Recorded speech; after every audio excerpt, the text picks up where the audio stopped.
Well, good evening, everybody. It's the Cryptid Huntress. I'm Jessica Jones. Thank y'all so much for being here tonight. Gosh, I hope y'all had a wonderful Halloween and had as much as fun as we did last night. Yes, I took my son trick-or-treating with his cousins and my sister and her husband. We had a really fun time. And my son got lots of candy. And then when we got home, I realized he had no candy. He had actually given it to all his cousins. And I thought that was an interesting plot twist last night. And so that was a good thing. He has not been on a sugar rush all day today. So that was wonderful. And for anyone who was wondering what my kid dressed up like, I know y'all are probably wondering. I don't know. This was my son. No, that is not a gun. That is a drill that had splattered blood on it. I don't know what the heck that is, but he was some kind of a rooster, Miami Hotline character, whatever that is. And he had a lot of fun. So shout out to all the parents out there who had kids with wacky costumes yesterday, including mine. Okay. So, but nonetheless, wonderful time, perfect weather. And boy, let me tell you, some of these neighborhoods put on a production.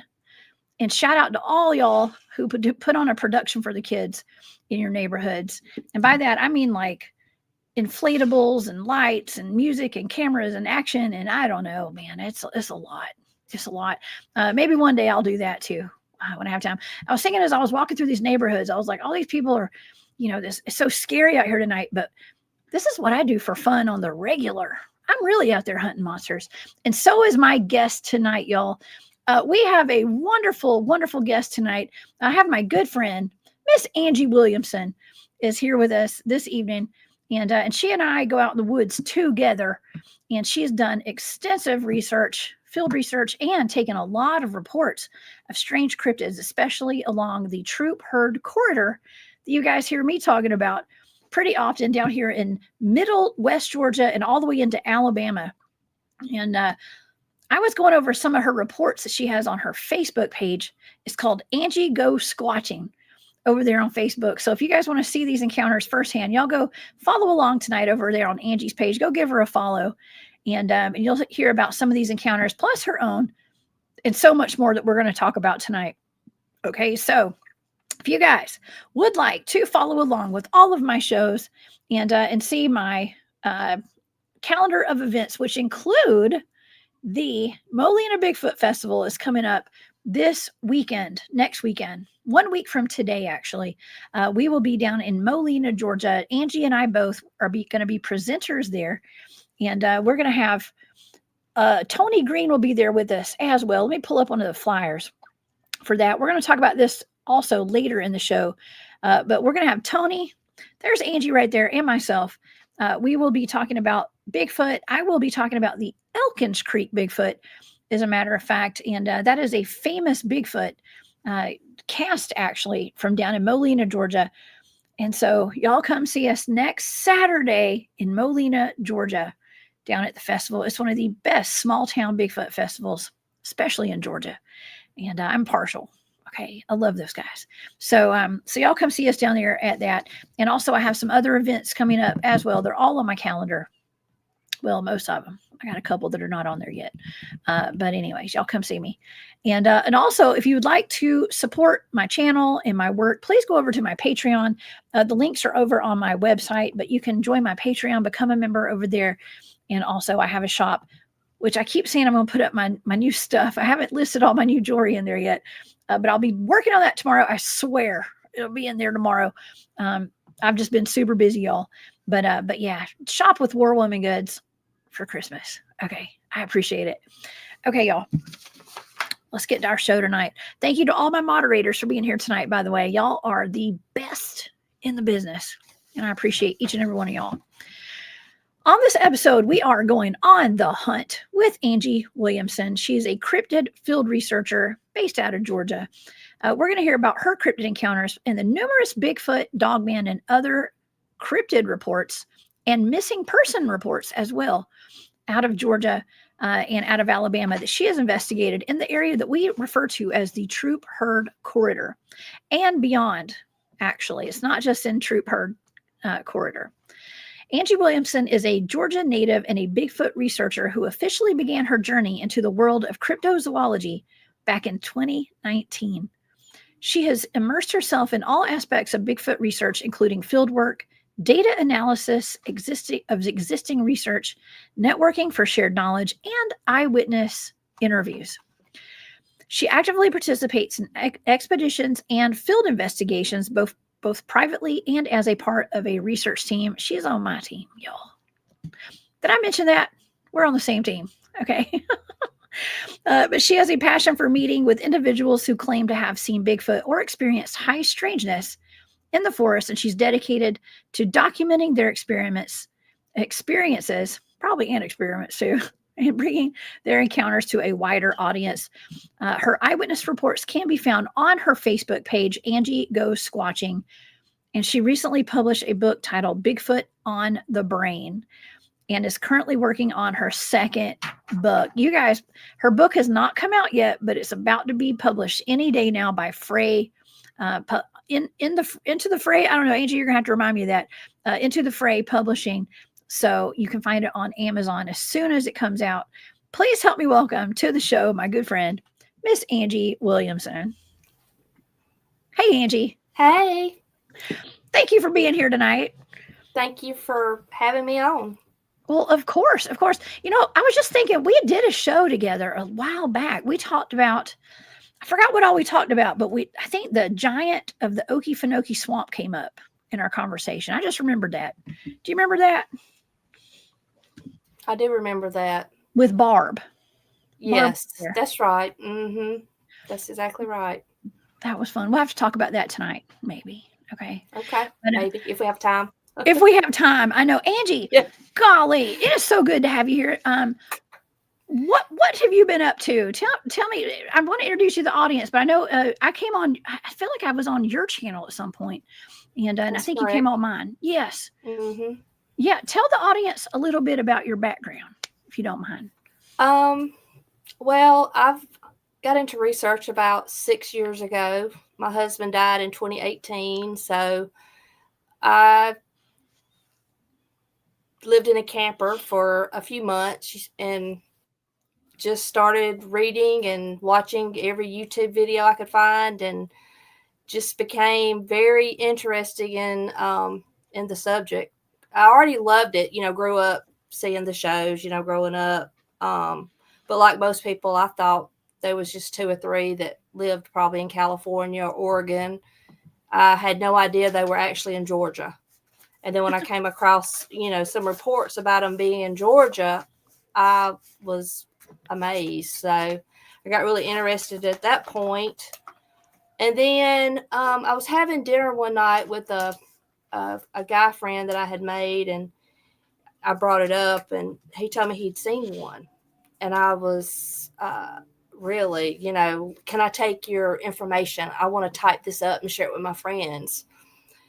I don't know. I just wanted to do a report on it, and I did. And then I got up the nerve to share it in a Facebook group, and that's when Johnny Two Bears sent me a message, said he was trying to form a group in Georgia, and one thing just led to another, and here I am. Met a lot of people since then. Well, I'm super glad that you did get into it a little bit more, because somehow we crossed paths a couple of years ago. Mm-hmm. And we've been going out there with North Georgia cryptid researchers, and now it's Seekers, and ASOG, I believe, is a part of that as well. And doing some research, really focusing I was telling the audience that we've got the Molena Bigfoot Festival next weekend. That's right. Yeah. It's not too far from where we do some of our research, actually, right? That is correct. Yeah. It is actually in Pike County, right on the Mhm. edge, but I think it needs to be part of the Troup-Heard Corridor myself. I do too. That whole area. I thought it was, but I guess it's not, is it? Technically, it's not, but we might have close. We might have to include it. We're going to redistrict the map. We're going to do some redistricting. Yes. Well, actually, you know what? One of my favorite werewolf stories out of Georgia comes out of Talbot. Is it Talbot County? No, that's part of the Troup-Heard Corridor, isn't it? Correct. I call it Talbot. Okay. Talbot. You know, I got that country slang. Talbot. Oh my gosh. Well, I have a country slang too, but I get, what's funny is like, as country as I am, I still get corrected sometimes by people in the audience. I don't say, I was saying Appalachian. They're like, it's Appalachian and stuff. And I'm like, well, I live in the Appalachians. So I've tried to correct my pronunciation with that, but Talbot. Okay. And how do you say Houston? Is it Houston County or Houston to you? Houston. It's Houston. That's what I say too. Okay. So how do you say Vienna sausages? Do you say Vienna? I say Vienna. Okay. I just wanted the audience to be clear. Okay. So she says Vienna too, y'all. Okay. Yeah. Yeah. I told you before the show, I told you about the Vienna thing. Okay. Yeah. So I warned you. Vienna's. Oh my gosh. Okay. But well, Stargazer, real quick, I'm gonna take a quick commercial break. Stargazer, thank you so much. She said for Dogman food. Thank you. We got a super sticker tonight. I will put that in the Dogman food fund. Okay. I hope you're not talking about me being bait. Okay. But but thank you, Stargazer.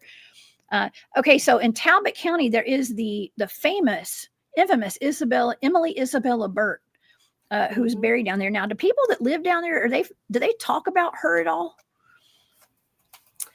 I mean, I know they must did because they had to make her gravesite private. They've got it now where you can't visit it. It's and they monitor it. You can't go to her grave anymore. So I guess a lot of teenagers and stuff must have been going out there. Oh no, kind of like the grave down there in Heard County of Miss Mahaley Lancaster that I've talked about on the show before. She was a famous fortune teller, amongst other things, down in Heard County, which is in the Troup-Heard Corridor. And back when I was in high school, people used to go down there to her grave and desecrate it and stuff, just to try to get a thrill. Sad. It is. It is. It is. Well, I started trying to bring awareness to that when I was in high school. I was like, this woman is not a witch. Okay, so quit going to her grave. And I was trying to advocate for it to keep people away from her.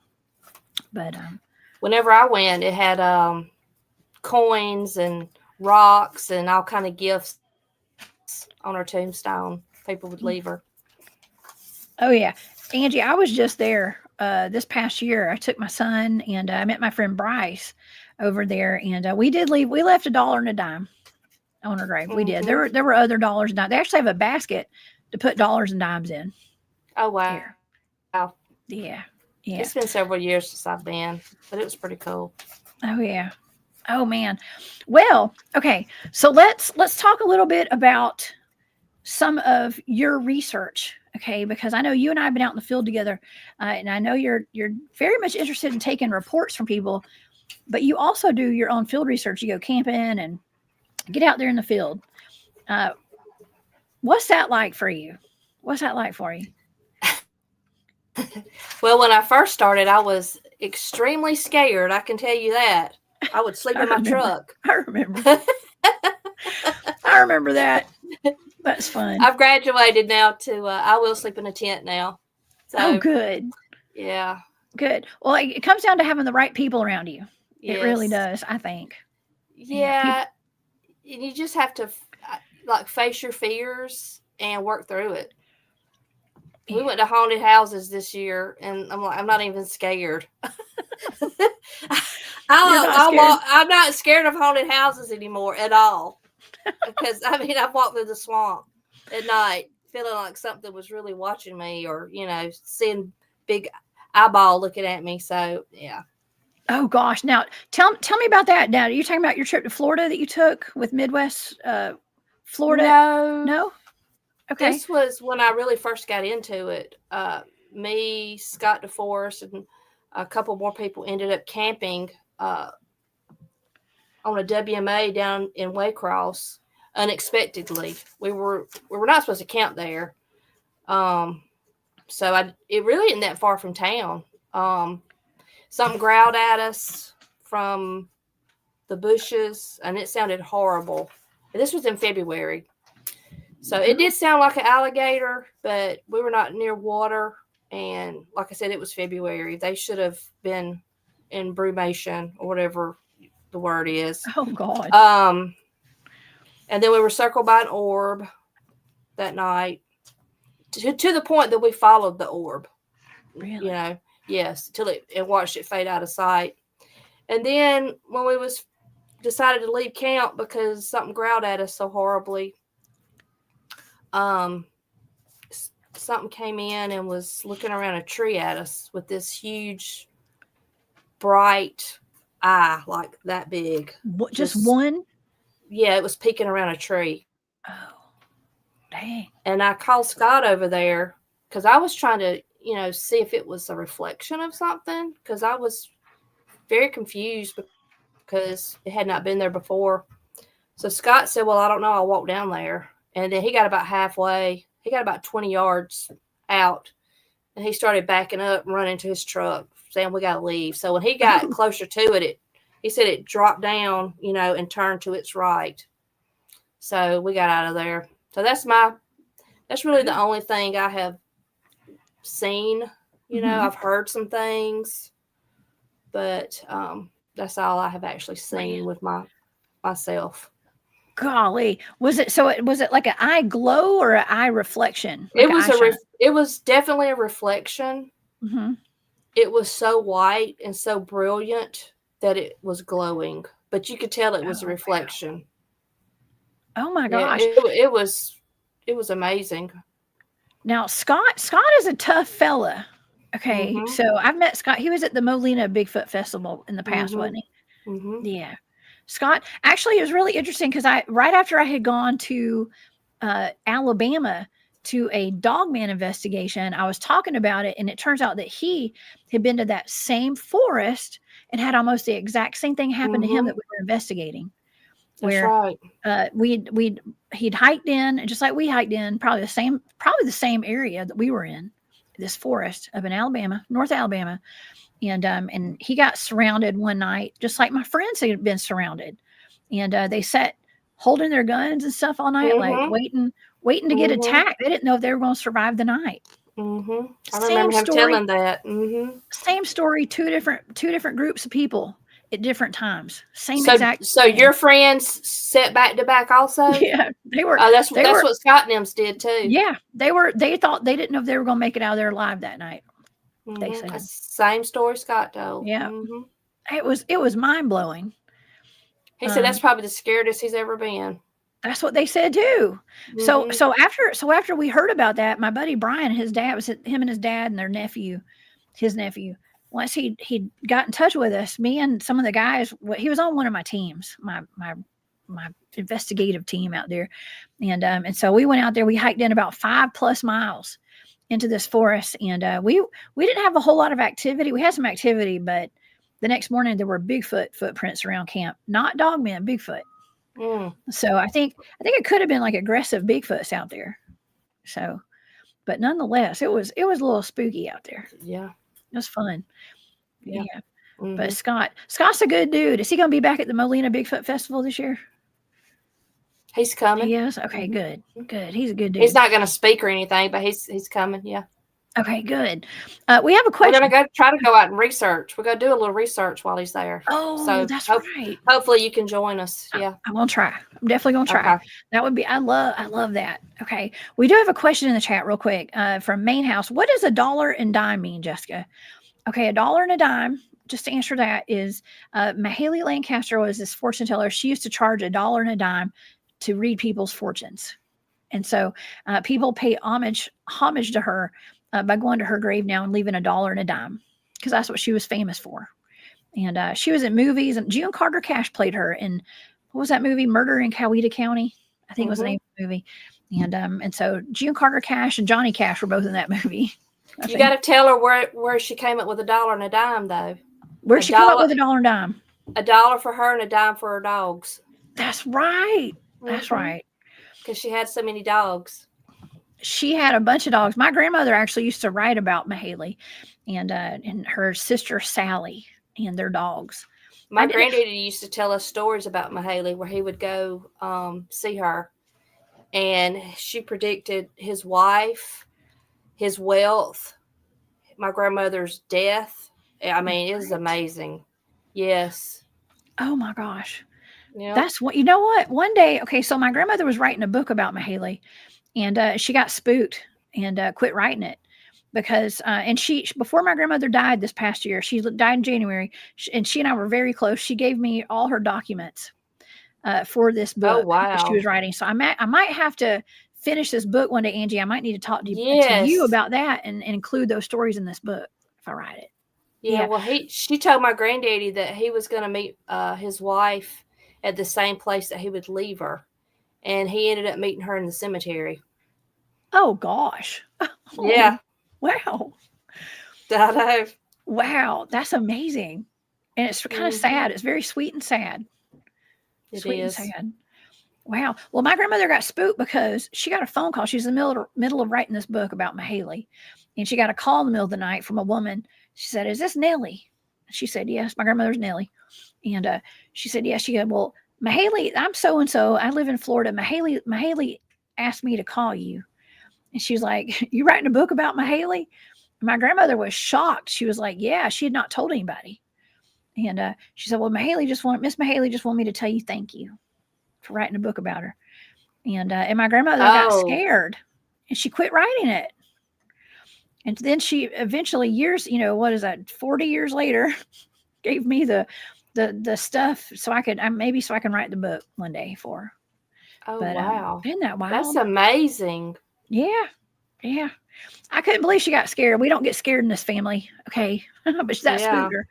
Yeah. But anyways, there's a lot of high strangeness down there in the Troup-Heard Corridor, that whole area, Angie.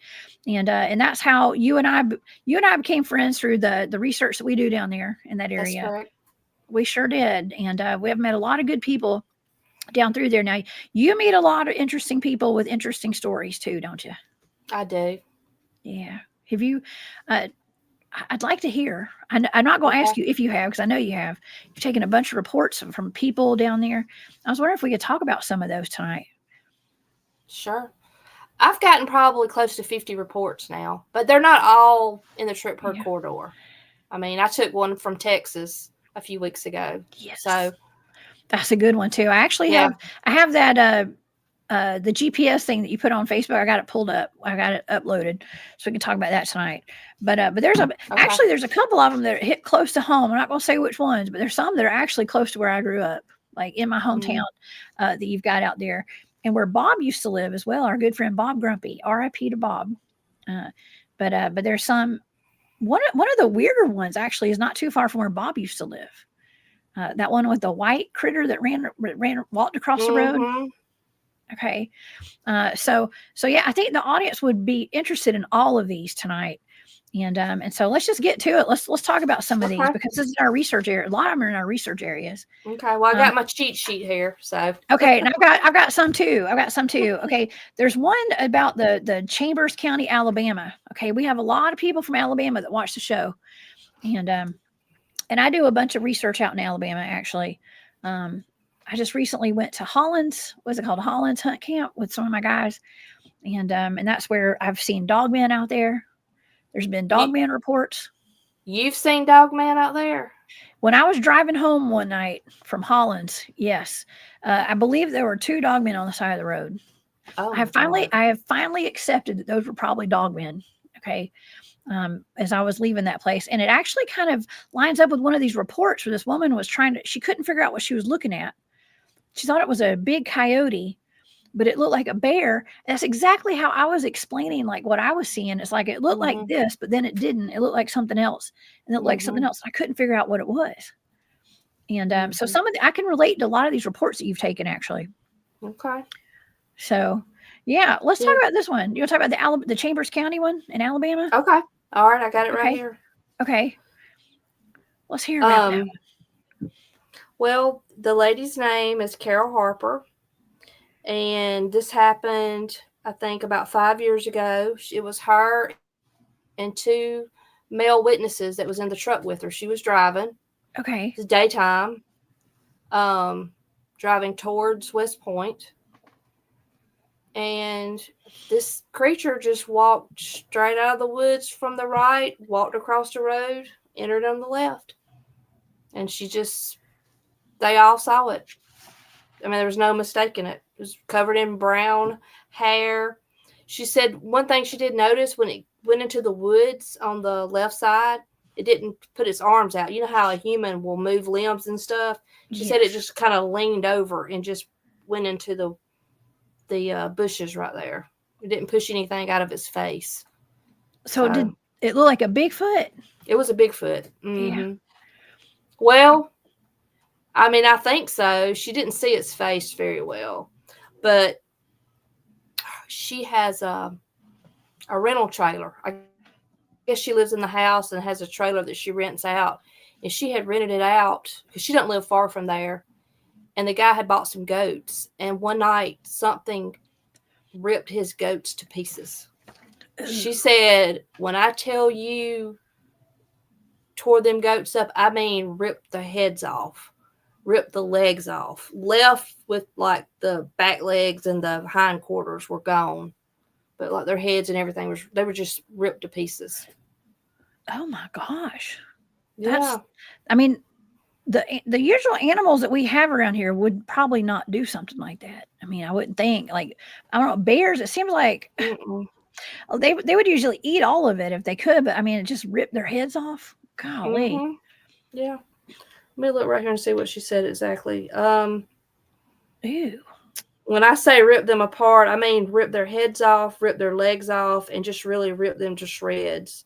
The rear leg quarters were torn off and gone, but some of the other parts were scattered around. Oh my gosh.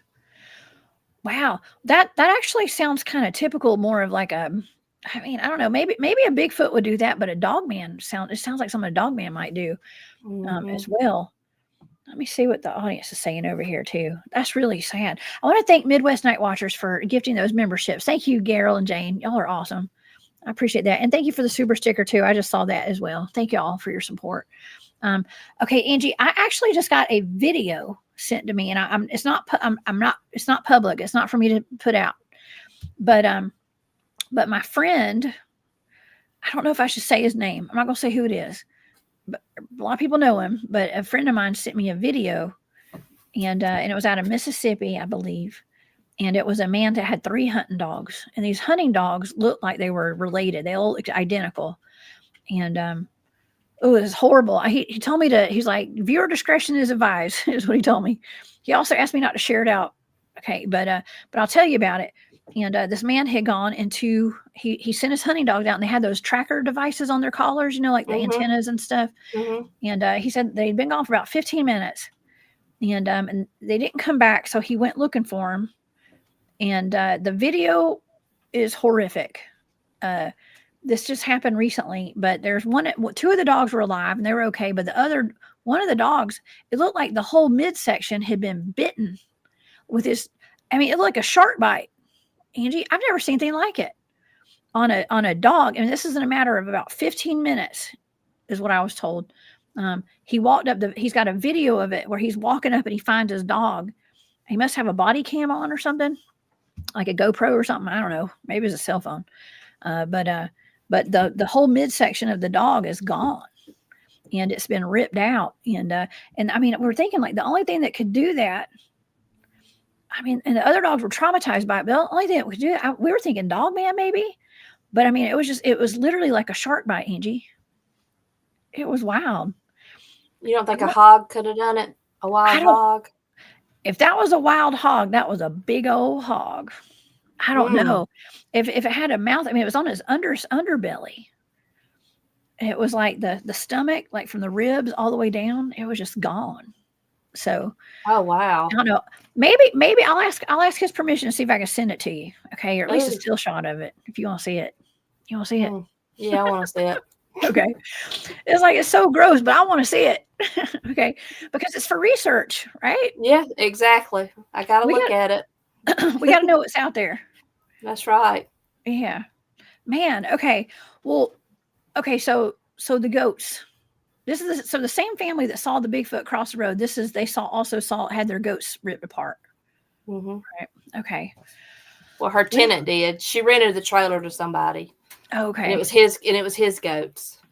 Okay. Oh my gosh, that is really sad. And you know, I had somebody, my good friend Jeff Townsend. He passed away this past year, but the first time he ever contacted me, it was to ask me if I could do some remote viewing for him, for his friend. His friend owned a farm. He didn't tell me what it was, but he gave me I did a little bit of remote viewing for him, and it was somebody's property. All I was given was an address and the coordinates of this property, and I was seeing some like Bigfoots or some kind of cryptids there that were really interested in these small animals. I thought they were dogs, and it turned out like I gave him a whole bunch of information about it, and it turns out it was his friend's farm. He owned goats, and they were thinking about building a house out there on this property, but they were worried the Bigfoots were going to eat their goats and hurt their animals. And I was able to tell them, I don't think they're going to hurt them, but they're interested in them. Okay. So they have their eyes on them. I don't know. I told them, I was like, I'd be careful about building right there where all the Bigfoots are. Yeah. Well, I remember their goats. I remember the episode, I believe it was Finding Bigfoot, where that man had like 11 or 12 goats that were found up in that tree. And they had all been sliced open and all their entrails were gone. Really? I missed that episode. Good Lord.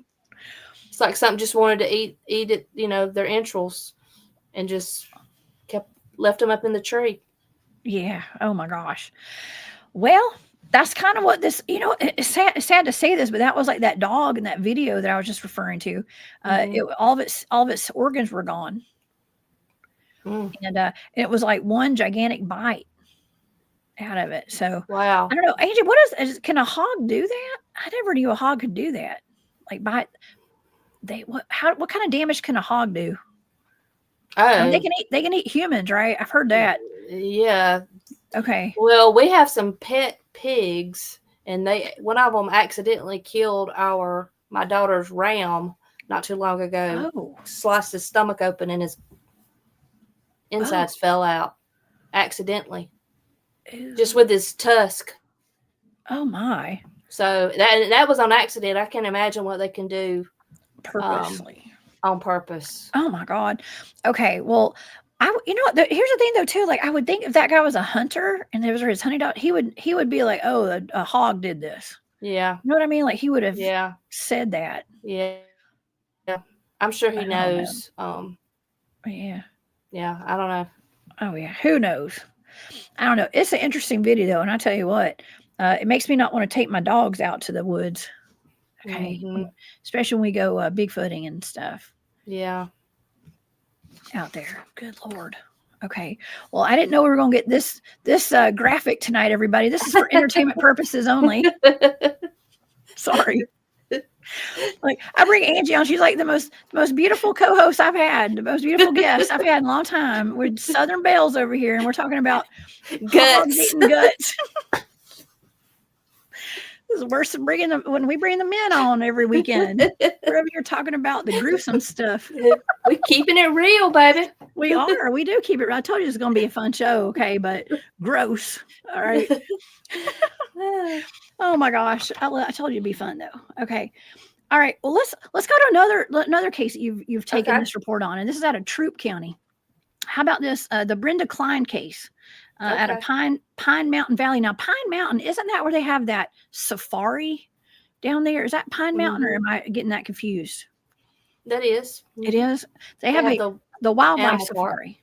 Yes. This was on back towards LaGrange, though. This wasn't quite down that far.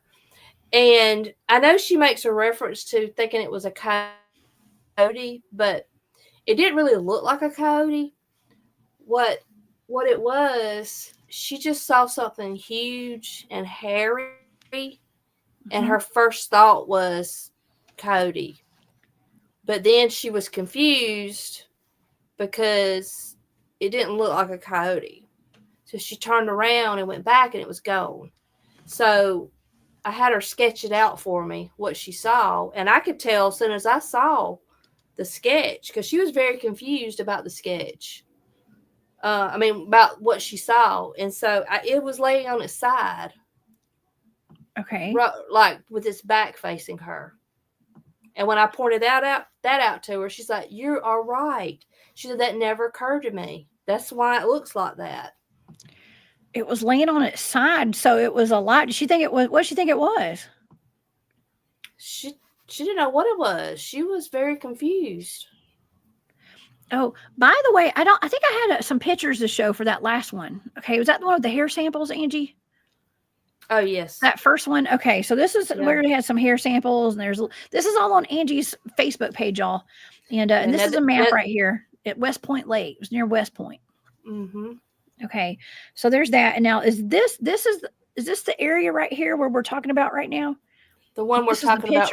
Yeah, that's the one where she's like, I'm going to draw what I saw, and I have no idea what it was, but it was some kind of animal, and it was huge. So as soon as I saw that, I said, well, it looks to me like it turned its back and like curled up in a fetal position in an effort to kind of disguise itself. Okay, Angie, I have to tell you something. Oh, sorry. What? That's exactly what I saw when I was leaving Holland's Hunt Camp in Alabama, in Talladega. And there was one thing on the side of the road. I saw its face. It looked like an African dog, but it also looked like a bear and a panther combined. It was weird. And there was another one on the other side of the road, and that's exactly what I saw was the back, and it had its head down, and it was hunched over like that, but it was sitting upright. But that was exactly what I saw. That exact same view. Oh, I got goosebumps. You saying that? Ugh. That's exactly what I saw. Now, the one on the one side of the road was not a Bigfoot. There's no way that was a Bigfoot. It would have been more like a Dogman. But the one on the other side, that could have been a Dogman too. I don't know. It was hairy. Yeah. And it looked exactly like, I know that picture's kind of light, y'all. I'm sorry. I didn't enhance it or anything. But that is a eyewitness drawing of what she saw for the audience. Mm-hmm. Oh man. Yeah, you could tell it was trying to disguise itself. Like maybe, she caught it by surprise and it was already belly crawling or something, or was trying to get a deer off the side of the road that had been hit, something like that. I wonder if it was like playing dead or like pretending to be a rock or something. Yeah, like it couldn't run without being seen, so it just did like a possum and just roll up and not move. Yeah, I think that's what they do. Yeah, that's what I think they do. That's why we don't. I think they do a good job of that too. It's like there's no telling how many of those things we walked across or walked beside. We never saw them. They just blend into the forest. Yeah. Yeah. The hair just absorbs light, and they're the color. A lot of them's the color of pine trees, pine straw. They just blend right in. Yeah. Well, you got to think about this as a researcher. You think about like you and I are out there looking for these things. We're kind of training. We've trained ourselves, and we've been trained to kind of look for this kind of stuff. Mm-hmm. But the average person, they're not out there looking for a Bigfoot that's trying to pretend to be a rock. Mm-hmm. That's right. Yeah. So that's how they stay hidden so well, I guess. Yeah. Man, that is really interesting. Okay. Well, that's an interesting report. How long ago was that? Was that recent? Very recent. She just saw that on October 1st. On October 1st.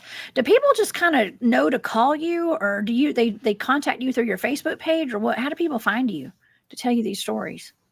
Well, this one was word of mouth because I guess a lot of people know that I'm into Bigfoot, so yeah. I was asked to call her, and then sometimes one report will lead to another. So because I posted her report, that's how I was able to connect with the lady that saw the one over in Alabama. Because, you know, for every 10 that laugh at you, somebody sometimes they'll send you a message like, hey, I saw your report and I really would like to tell you about what I saw. So that's where I get a lot of it. It's just people read my other reports. But sometimes, too, if I want to investigate a certain area, I'll join the discussion group for that town or that county, and I'll just make a post. That's how I ended up in Waycross. I joined the Blackshear Waycross discussion group and just randomly posted asking if they had any reports of any sightings. And, of course, I got tore up, you know, roasted by a lot of people, but I made a lot of connections and got a good bit of reports from that whole area. So shoot, sometimes that's how we ended up down there. You got to risk being that person. You know what I mean? Just risk it. Yeah. Risk it for the biscuit. Okay. That's right. Yeah. I have thick skin now. It don't bother me. I used to try to argue with people and try to convince them. You know, I don't do all that anymore. I don't care. You know. Well, you laugh at me. Exactly. You kind of have to have that attitude when you start doing this, because it's like people, there's going to be people that, I mean, I still get it on my public Facebook page and stuff. I still occasionally there's like a wave of people that want to come and make fun. I'm like, okay, who sent you? Somebody sent y'all. Okay. Or That's either right. my video's gotten some kind of algorithm on Facebook where people that, you know, for people who don't believe. But but I mean, even my dad, Angie, you wouldn't believe this probably, but my dad still doesn't really believe in Bigfoot.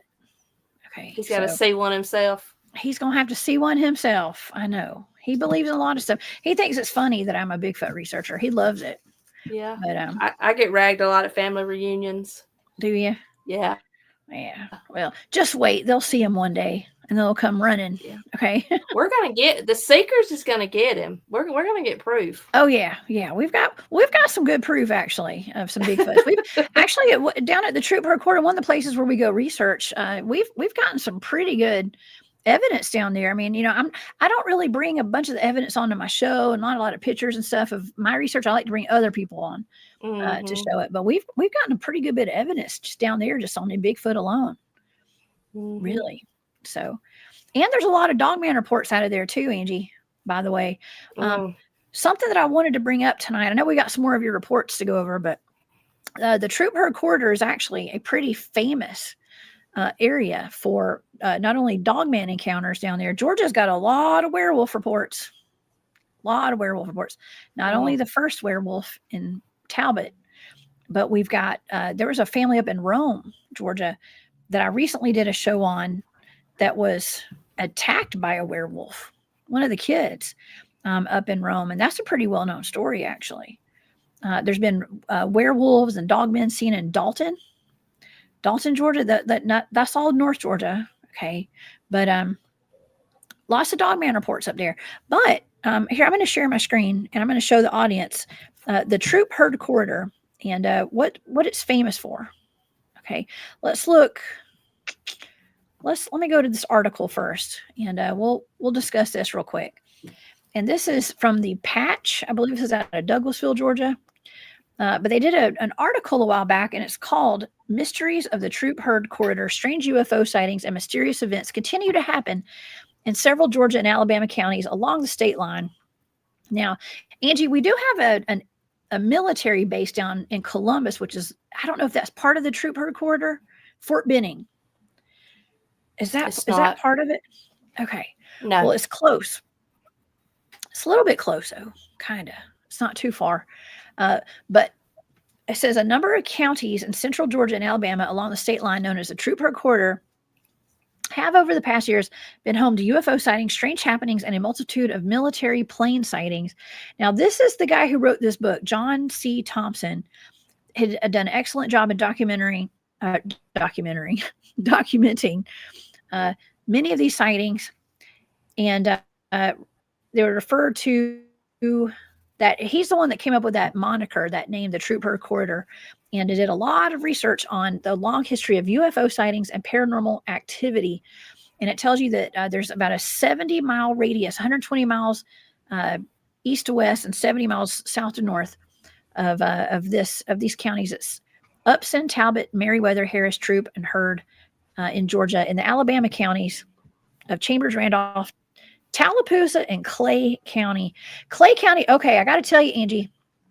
Clay County, I think, is where I saw the dogmen. Actually, Oh, wow. So I didn't know that was a Okay. part of it. Yeah. All right, I'm just going to go ahead and quit. I'm going to quit sharing that because my computer is going nuts and it won't stop moving. It's tweaking out. Okay, so anyways, Clay County. I think that's where those dogmen were, Angie. I didn't know that was a part of it. I need to get your report for I'll my give next it to book. you. My next book is on the Troup-Heard Corridor. Oh, perfect. Okay. Well, there's more than that because listen, where we were right down the road was where a hunter was found dead with his arm ripped off. Oh my God. Back in 1980s, the 1980s. That's why we went there. I just went there about a month ago. Took one of my teams over there. And so yeah, I'll tell you all about it. I did a show. Okay. We did a show on it recently. I'll send you the link to the show with all the guys on there. Keith went. You remember Keith? Okay. Keith went with us. And that is where the dogmen were, out that way. So, and they do believe it was probably dogmen. Me and Harley Owens got hit with infrasound out there pretty bad while we were there. And I got really sick, actually. Yeah. But anyways, nonetheless, okay, so that's how it got its name, from this guy. There were mass alien abductions. And Angie, I'm sure you're aware of this, but from what I researched, there were mass alien abductions going on down this Troup-Heard Corridor, and there was military involvement. So like when people were getting abducted, they were claiming that there were actually military officials with the aliens while they were being abducted. I did not know all this. Mm-hmm. Yes. Mm-hmm. So it's a strange thing, but it adds to the mystique, I think, of this area. And I'm not saying it explains like some of these encounters that people are having. I don't know. Maybe there's something to it. I don't know. What do you think? I don't know. I know I got into Bigfoot, and I didn't know it was going to involve Dogman. I didn't know Dogman existed until a few years ago. And then I mean, from somebody that I really trust, explained to me what he saw. I believe that they do exist. So, can you tell me what he saw? Well, it was just some pictures, some trail cam pictures. Trail cam. Over, I think, toward Mississippi. Oh, okay. Well, it's interesting that dog that got bitten, that looked like a shark bit it, was in Mississippi. Yeah. Apparently, you could see the inside of its mouth, broken tooth. Yeah, I don't know why these have never surfaced, but you could see its mouth that good, or you could see its tooth. Oh man. Okay. Hey, I'll trade pictures with you after the show. I don't have the picture. That was just what he told me. So. Oh man, I'm just kidding. I'm messing with you. Yeah, that's I haven't seen it myself. It was just word of mouth, but I trust this man. So if he saw the pictures, then either somebody fooled him really well, or it's true. So it's probably true. Mississippi is known for their dogman, especially all over Mississippi actually. Taylorsville, I think it's called Taylorsville, is the place where there's been a lot of dogman reports out there. But William Nighthawk, hey William's in the chat, and he lives in Virginia actually, and he is a Lakota medicine man. And William said, Jessica, say Bear Man, old native legend. Okay, Bear Man is also in this area, Clay County area, Angie. Bear Man is very well known. You need to meet Mark Green. If you haven't met Mark yet, I need to introduce y'all. Okay. And Mark's the one that actually invited me out there to this hunt camp the first time I went. And he is a local, and he's been on my show. He just recently had a dog man on his farm, and came on to talk about that dog man. And then we started talking about Bear Man. Bear Man is a very well-known, long-time legend that is been there in that part of Alabama for decades, if not centuries, by the way. But yeah, Bear Man. It's almost like some people, I would think that it'd be like a Bigfoot, but they say no, it's like a bear man. It's like a hybrid bear man. That's what they say. So, thank you, William, for that. I appreciate that. But yeah, you're gonna have to write a series of books, Angie. Oh wow. Yeah. I'm trying to stick to Bigfoot. I don't. Oh my gosh. Hey, don't you? I'm scared of all that other stuff. I ain't lying. Oh man, you're gonna hang out with me, and I'm gonna give you the tea on all of it. Okay, I'm gonna start introducing you to people, and you're gonna be overwhelmed. All right. You're gonna have me back sleeping in my truck again. No, don't sleep. Well, I sleep in my truck. Angie, listen, there's nothing wrong with that. You can lock the doors in your truck at night. And sometimes it's important, okay, that we do protect ourselves. If I take my son somewhere, I will sleep in the truck and lock the doors with him if we go somewhere. Yeah. If we go camping out there with the group. So, listen, I never made fun of you for that. Okay. I don't, because I do it too. Okay. I've also gone backpacking into the forest in Alabama and slept in a hammock in the middle of Dogman country too. So it just depends on if I got my kid with me or not. So yeah. But okay. Well, let's do another one. Do you want to talk about the Texas encounter that you took? We can. Let's talk about the Texas one, because this is a really interesting one. And yeah, my good buddy, we got Craig Wooleater. Is that how you say his last name? Craig. I think he just had the Texas Bigfoot conference. That's right. Yeah, if he hadn't already just had it, he's about to. But he just had it, because this happened not far from there. Really? Mm-hmm. Well, let's hear about this. There's a lot of good cryptids out of Texas, and especially East Texas. Pterosaur sightings, goatmen. Texas has more goatmen sightings than anywhere. I don't know why. Wow. You're not into goat. You're not ready for that. No, I'm not ready for all this. I'm just trying to survive Bigfooting right now. So. Oh my gosh. It's overwhelming. Okay, well let's talk about this one. This is a Bigfoot sighting, right? Yes. Okay. This actually, she's like I want to say she's my third cousin. Her husband saw this May of 2024 and they never told me till recently. Because, I don't know why people just sit on information. They just don't want to really talk about it.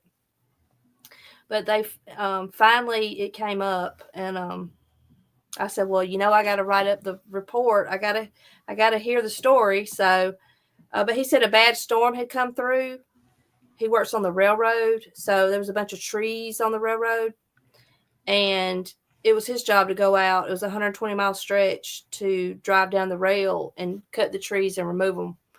So he been doing it for several hours, and he was in a very remote area just north of Pineland, Texas, near Easley Creek. So he'd been cutting for a few minutes, got a weird feeling that someone or something was watching him. Thought he'd see a cougar or a bear or something, but didn't see anything. So he started back cutting again. And so about an hour later, he just kept cutting. And about an hour later, he was walking back to his truck. He put his saw back on the truck, turned to get in the truck, and saw one cross the track in front of him.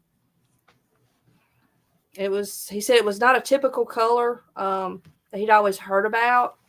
He said it looked like a large ape, but it was the same color as Spanish moss. He said that's the only way I can describe it, is it was just a strange gray color. Wasn't brown or black like he'd always heard, but it was just a gray looking, it was just the color of Spanish moss. He said it did not look at him either. So he didn't see it in the face.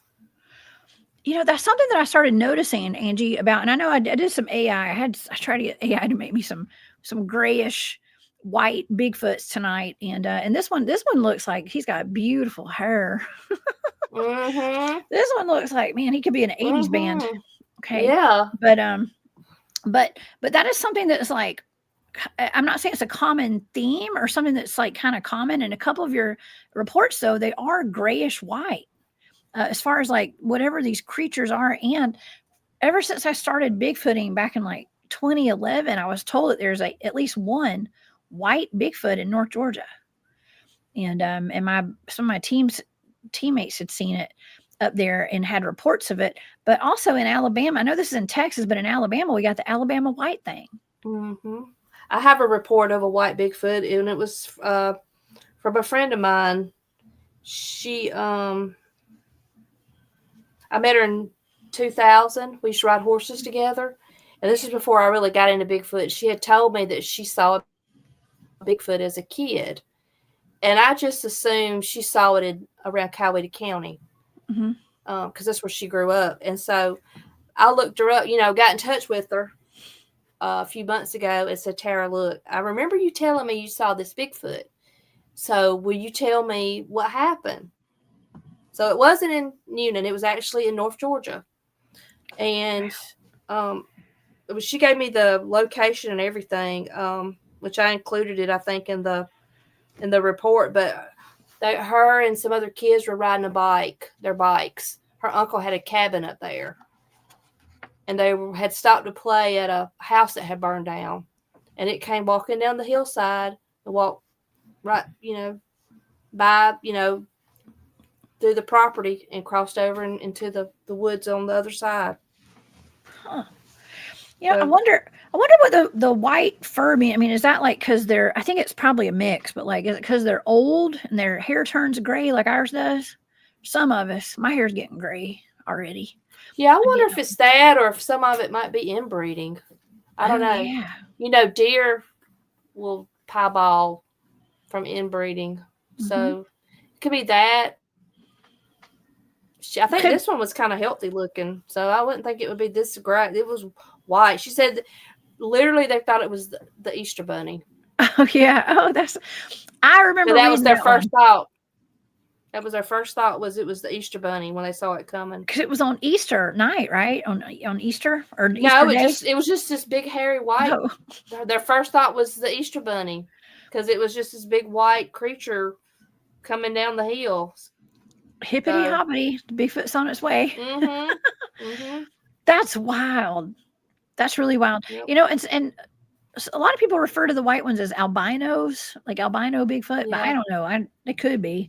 It's probably a mix of a lot of that. But that one Spanish moss one is that color that's pretty interesting. Yeah. Well, albinos would have like no pigmentation. They would have pink eyes and all of that. So I don't know.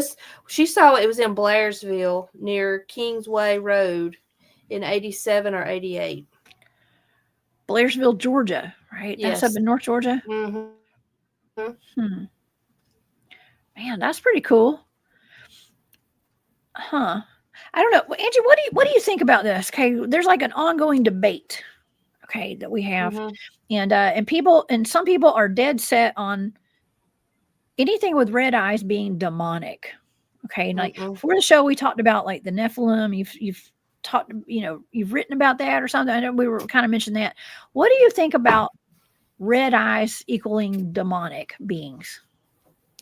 The only thing that affects the color of something's eyes is its diet, the color of its eyes, and the angles and the certain lights. But I know certain animals have different color eyes. Like I think sometimes deer's eyes will even appear red, won't they? Yeah, I think so. I don't think the red eyes. I think it's just happens to. I don't think it's demonic. I agree. That's what I think. Yeah, I mean, if you see something demonic, I mean, it's probably got red eyes. But just because something has red eyes, I wouldn't think it would be demonic. Yeah, I have never thought that. I have not. But there are some people who do think that, and to each their own, y'all. Okay, and that's okay. But I've seen lots of different eye shine and colors out there, and different orbs color too. I know you've seen a bunch of orbs, Angie, or you've seen at least one. or two. Well, I've only saw 2 orbs my whole life. One was a child in my bedroom, and then the one that we followed that circled us in the near the Okefenokee. So that was an eye. Yeah, that was that was an eye? I thought that was an orb. No, that's oh my God. What we saw, last year after the Molena Festival, we went and investigated a place. And this red, I'm going to say it was an eye. It was either an eye or it was Matt's taillights somehow showing up in the woods. Because this light did not show up until he left. So we got to go back this weekend and try to reenact where he parked to see if that could have possibly been it. But we just can't understand how it could have been, because it wasn't toward where he parked. I've already went back during the day, and there's no reflective material over there at all. So we've already, eliminated that idea. But it's like and when it left, it's like it went up and then turned and went off. I don't know. It was weird. It's like it shot up and out when it did leave. No, I just sent that still. I mean, I have the video. But the video is just, she's trying to film it without looking at, she's trying to look at it and film without looking at her phone to make sure it's kind of not a good video. Yeah. So that's just a screenshot of it. But for a minute, it would be white, and then it would be red looking, and then it would be white again. So I don't know. We're going to try to debunk it this weekend. Oh, I like trying to debunk stuff. I like debunking it. That's always a good thing.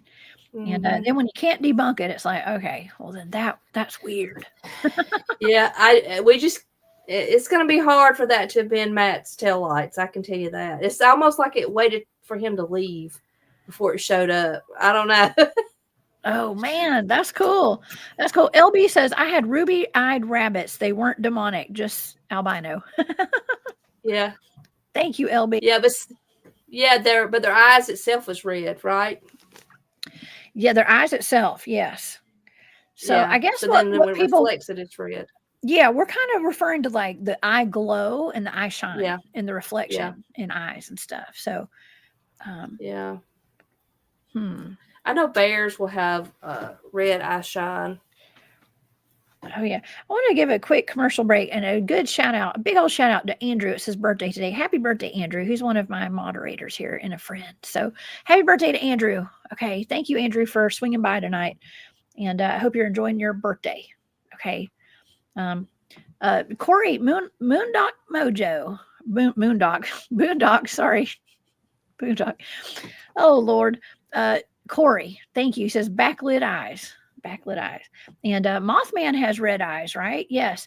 That's another thing, Angie. There's that cryptid Mothman has red glowing eyes. And I don't know if I've never heard him being, I have heard him being described as maybe demonic, but I don't know. For the most part, people look at him in an endearing way, like he's a cuddly Mothman.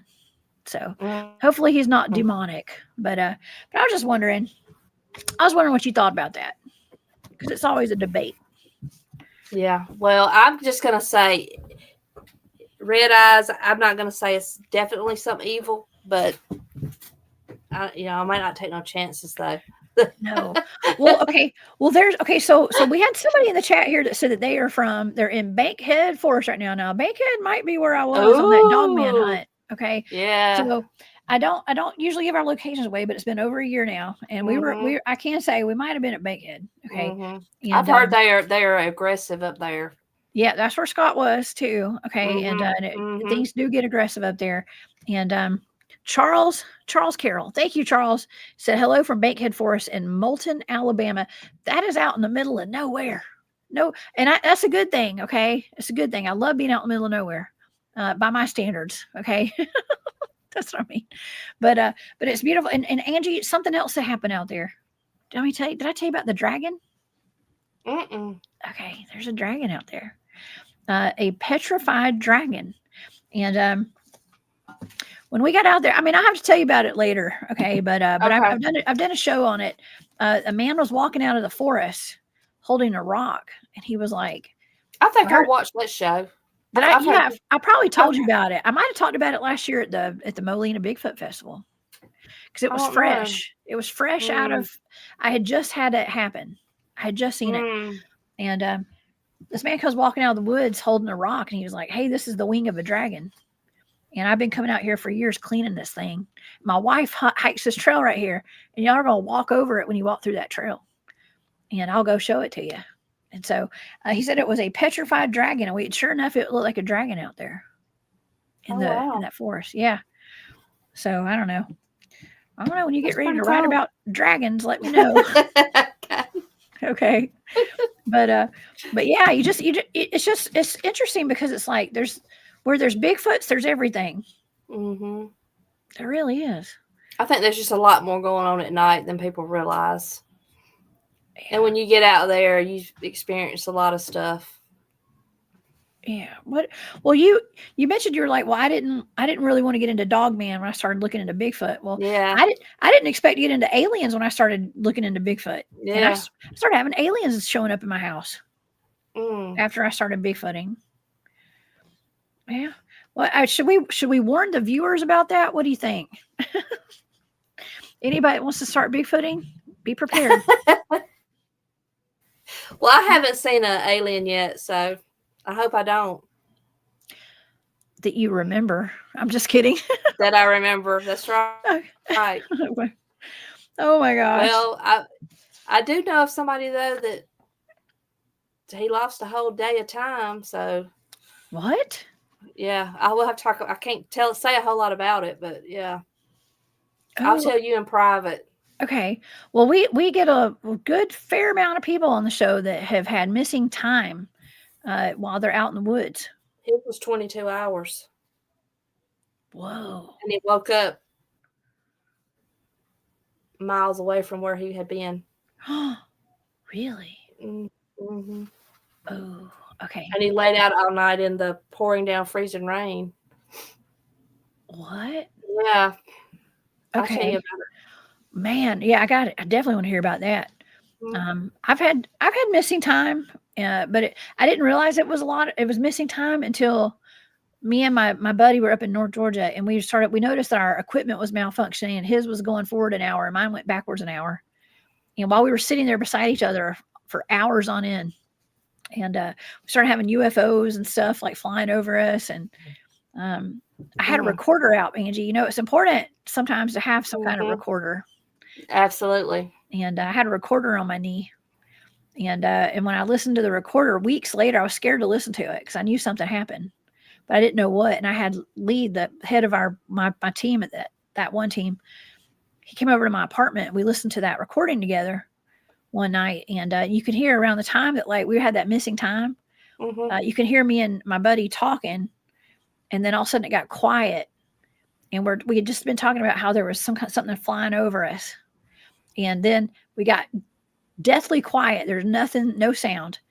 And then all of a sudden it sounded like bottle rockets shooting off all around us. And we didn't hear that. We never heard that with our ears. And we were completely silent. Listen, I can promise you, if we'd heard that, we would have been up and, I don't know what we would have been doing. We wouldn't have been just sitting there being quiet. And, and then as soon as we heard it, Angie, the recording deleted by itself. Completely deleted. It's wild. And then you try to tell people how much electronics malfunction, and it's just comical. It's all the time.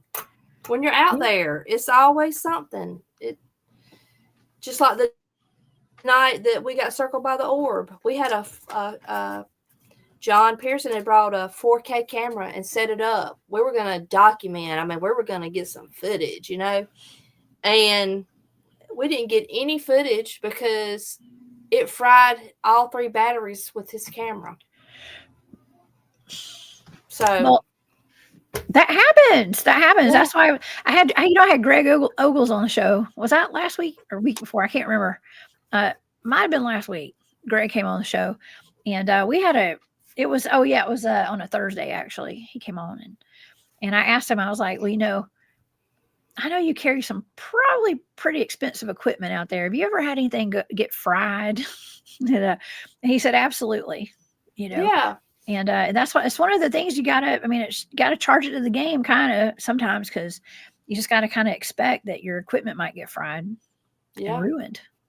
Well, John said 2 of the batteries were brand new, and to start with, he just thought that his battery wasn't holding a charge. So then he replaced that battery, and then it wouldn't work. Then and then he ended up sending them back to the manufacturer, and they was like, "These batteries are fried." I mean, I don't know what the right term was they used, but yeah, they were ruined. Oh my God, that's like Kristen always had issues with her night vision and stuff, and she kept having to send it back. Remember that? And then Glenn, our buddy Glenn on our team, his phone, I think this happened in North Georgia, actually, one of our other spots. But his phone like reset one. I don't know if it fried or what, but it reset to like 1954 or something. It's like, what in the Back to the Future is this? It's like cell phone. It reset to the 1950s. Of all people for it to happen to him. That just makes it even more funny. It does. Glenn, we love you, Glenn, if you're watching. Okay. Sport cat. Okay. Steve Will says 22 hours of missing time. Good God. That's about the amount of sleep I get in 5 days. You and me both, Steve. Okay. You and me both, buddy. Yeah. It happened on a Saturday, and he woke up on Sunday and thought it was still Saturday. My goodness. And hopefully he was probably sober and stuff too, right? Like, he was of sound mind. He don't really drink. And it was, oh my God. Yeah. So I know you can't get into details and stuff, but I mean, so I'm just going to ask you a little question. Like, so he just fell asleep, or he just blacked out. And he was working on his hunting. He was working on his hunting property, putting up posted signs. He was on the back side of the swamp. He had not even hung up a sign yet. Oh, wow. He had his staple gun and his posted signs. And suddenly he was waking up on somebody else's property. Oh my and God. he had crossed a river. Oh my God. A small river. He had crossed a river, a small river, but it's still a river. Not a creek, a river. Oh my God. He had crossed a river, and the water was not real low. And Daryl talked to him, and I didn't think about this point, but I know Daryl talked to him and asked him about it and said, when you woke up, did you have water in your boots? It was like, you know what? I did not have water in my boots. So, whoa. But he said, I got water in my boots going back, because he had to cross back through the river again.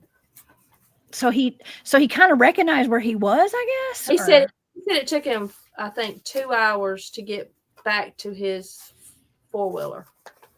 Because he had to listen to traffic to try to figure out which was the highway and which way to try to go.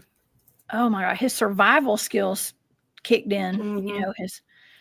And he said he was just very disoriented when he woke up. Just very, but he was worried about, he went and got checked out from head to toe. Nothing wrong with him. No mini stroke, no seizure. He's not on any medication at all. He don't even take high blood pressure medicine. He does not. Yeah, so. We've got Squatch Seekers of the South in here. Hey, what's up, guys? And I don't know if this is Chris. I don't know which one of y'all this is. There's a bunch of you. Okay. But they said, hey, to Jessica and Angie earlier, Angie. And it said, hey, there was missing time in the 1977 Fort Benning, Georgia incident. Oh, I have to look into that one. I don't know what specifically that one is. But Fort Benning, that is in Columbus, which is just south. I think it's Right. is it north or south of the Troup-Heard Corridor? South. It's south. That's what I thought. Mm-hmm. Okay. But you know what? It is still on the Chattahoochee River. The Chattahoochee. It gets hotter than a hoochie coochie. If y'all are wondering where Yeah. the Chattahoochee River runs all the way, and that actually runs by where Greg Owens was talking about, like McIntosh Reserve. It runs right there by that. That's Where there's a bunch right. of Bigfoots. That's Yeah. right. Mm-hmm. Wow. And the Chattahoochee is known in Atlanta for where people dump bodies and stuff. Okay. But it is a beautiful river if you can get the good parts of it. Okay. Yeah. It just depends. But yeah, it's those water sources. Lots of cryptid sightings around these water sources. Waterways, power lines, gas lines. Yes. Oh, Angie, my friend Barry Littleton was on the show last week, and we actually started getting into a conversation about how Bigfoots and cryptids can manifest through the power lines. Like, the areas where there's big power lines, there's a lot of Bigfoot sightings around there. My friend Tyler Howell, that was at the Bigfoot Festival last year, him in Flat Rock. Tyler has that video of a Bigfoot running around where the power lines are down in Florida. And we've been trying to figure out, like, well, what's the deal? Do they just like where the power lines are? But we're kind of theorizing that maybe they're harnessing that energy from those power lines to manifest. Maybe. And maybe that's why there's so many sightings near those power lines. I don't know. I think they use it for navigational purposes and for hunting, because they can hide in the woods, while the deer graze in the grass. I just know there's a certain power line I've been trying to record reports down, and it can stretch. It stretches for a long ways. So. Oh yeah. Yeah. It says, yes, it's a crazy story. Look it up. I will look that one up. Yes. Angie might need to look that one up too. It might be might be book worthy. Actually. Right. Oh man. There's another story that I wanted to get to too. And it was that white thing. Okay. Another white thing. We were kind of talking about the white thing in Alabama and these sightings of these gray Bigfoots. There's actually even gray dogmen sightings as well. But there's something that was really odd out in Carroll County, and I think it's this one where it says, Clark, did you see that? Is that That's the one? right. Maybe? That's it. Yeah. Okay. Clark, did you see that? Yes. Can we hear about that report? That's a really good one. It hits close to home. Yeah, her name's Joy Cruz. She said I could use her name. She didn't care what people thought. She knows what she saw. Shout out to Joy. Yeah. You go, girl. Thank you. She'd already had an incident up in Helen where she's pretty sure she saw a Bigfoot, so she was already a believer. But she left a friend's house. They played cards late at night with some friends, and she was a designated driver, so she wouldn't drink. So they'd only, had left about 1:30 a.m. and had only driven just a short distance when this strange snow white creature crossed the road in front of them. It was at a slight curve. Hold on. I clicked off of it.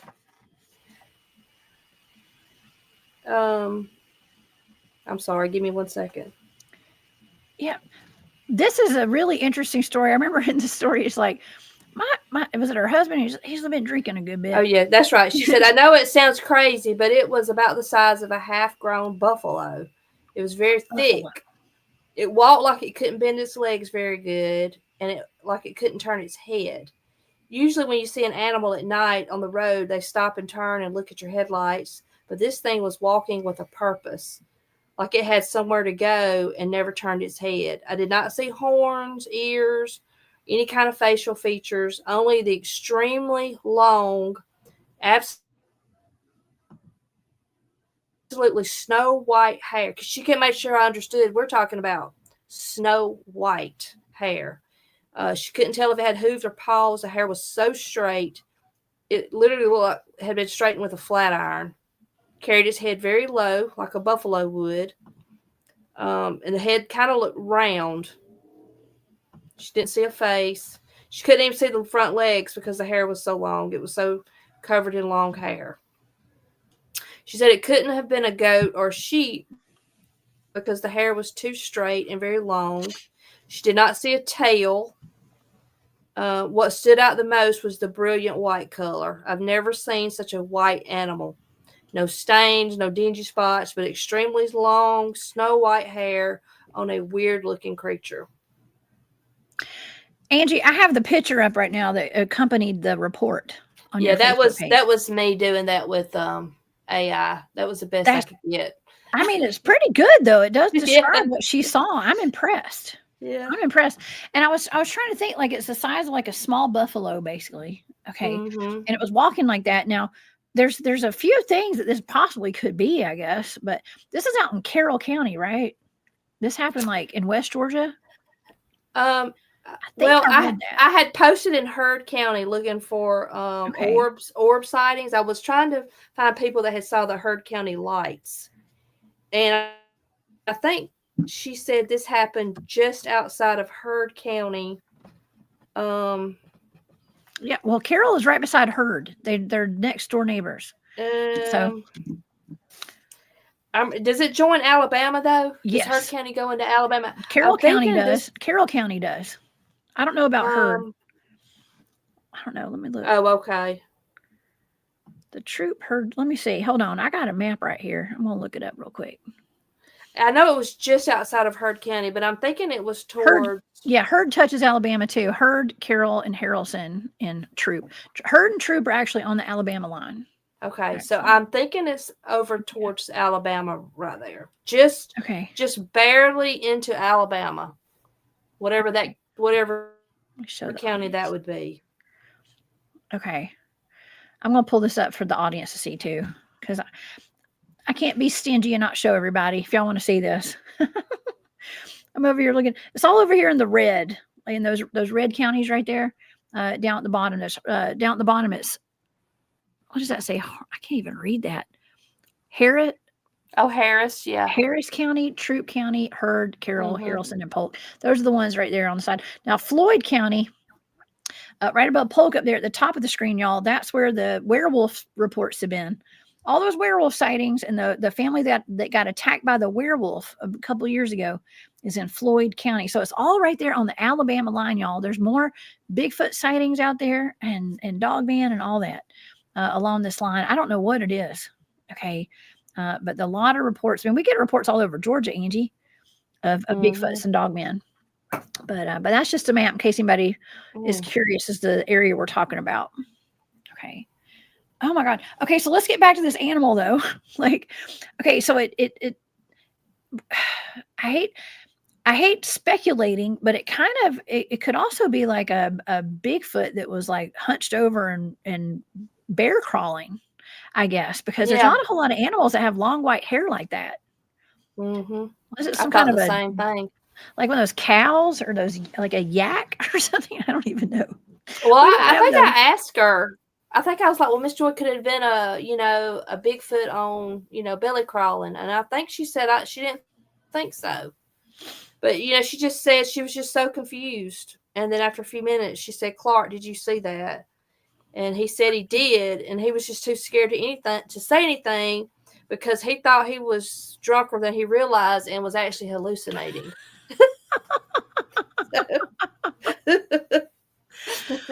Like I'm wasted. What am I looking at? Somebody had posted this on their Facebook page today, and I had just read that report. And somebody posted this is like Krampus or something. And I was like, that's like horrible. That sounds like that thing out of that report that Angie put on her Facebook page. Actually, I see my last statement on this. It said, did she see a Bigfoot in a spider crawl, a skinwalker, a dogman, or was it just someone's escaped exotic show animal? That was a show animal. It could have been like an Afghan dog or something. Those Afghans have long hair, but they wouldn't be that big. But it would have a tail. She's adamant it did not have a tail. It didn't have antlers. It didn't have horns. Huh. It was just like this weird looking, I don't know. She also said, okay, I remember in the report it said something about it looked like the hair had been straightened with a straightening iron. That's right. That's how straight it was. It was beautiful hair. Mm-hmm. Beautiful hair, which is just weird. And to be crossing the road in the middle of the night, right? It's just right. A person in a costume would not be doing that. I don't think. Yeah, that's too dangerous. Right. I mean, us people in the South like to shoot stuff. Okay. I'm just saying, especially over there in Heard County, you in Heard County, playing some jokes on people. Yeah, it's not safe. It ain't safe. Mm-mm. Don't do that. Mm-mm. If anybody's thinking about coming out and trying to trick people, don't do it. Okay. Yeah, it's baffling as to what that thing is. Other than even a Bigfoot. Bigfoots don't have beautiful hair. Well, I don't know. What is that guy's name? Tim Peeler up in North Carolina. My buddy Don is friends with him, and he was on the news or something. He was talking about how he had Bigfoots on his property, and he was like, I remember his quote. He was like, "It had long, beautiful hair." Is what he said.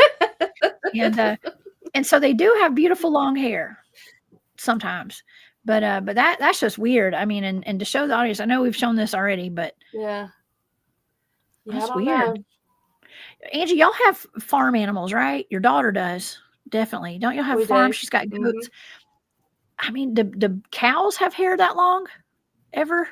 I mean, yeah, there's some really high dollar cows that can have that kind of hair, but not what she saw. Yeah. And plus it wouldn't be that brilliant white either. They're like red and golden colored. I mean, I don't know. It's almost like she saw the ghost of a buffalo or something. I don't know. It's crazy. That is just weird, but it's really cool. She said the picture was close. I remember showing her the picture. She said it's close, but the hair still isn't what I saw. Angie, okay, here's another question for you. Do you think the ghosts, or not ghosts, geez. Do you think that Bigfoots and Dogmen and Cryptids could be ghosts too? I know that's kind of a weird question, but what do you think? I don't. Yeah. I mean, I have a theory what I think Bigfoot is. That's my theory today. It might not be my theory next week, but today my theory is I think it's a relic hominoid. Mm-hmm. So, no, I don't think they're ghosts. I think some things are probably the veil is thinning, and some things are probably evil. I don't think Bigfoot's evil. I think they're just a relic leftover hominoid, but I could be wrong. You know what? I just remembered. I went to the what was it? The not Mothman, the Old Green Eyes Festival up in Chickamauga a couple of weeks ago. And I purchased this amazing handmade sheep squatch from a lady there. This is so cute. It is very cute. It's got a tag on it. I'll tell you who made it. Cryptid Conference, y'all. Go to Cryptid Conference. I think she's on Etsy, but just handmade. And I was thinking like that, it could be like a sheep squatch, but it didn't have horns on it, right? She said there are no horns on it.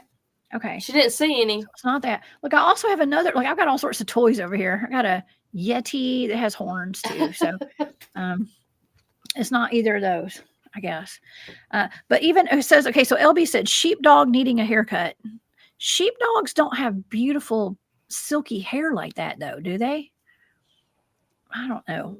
I know she didn't see. I mean, who knows? She was just so big. Yeah, it's just big. And the beautiful white buffalo. Could have been a white buffalo. I don't know. I doubt it though.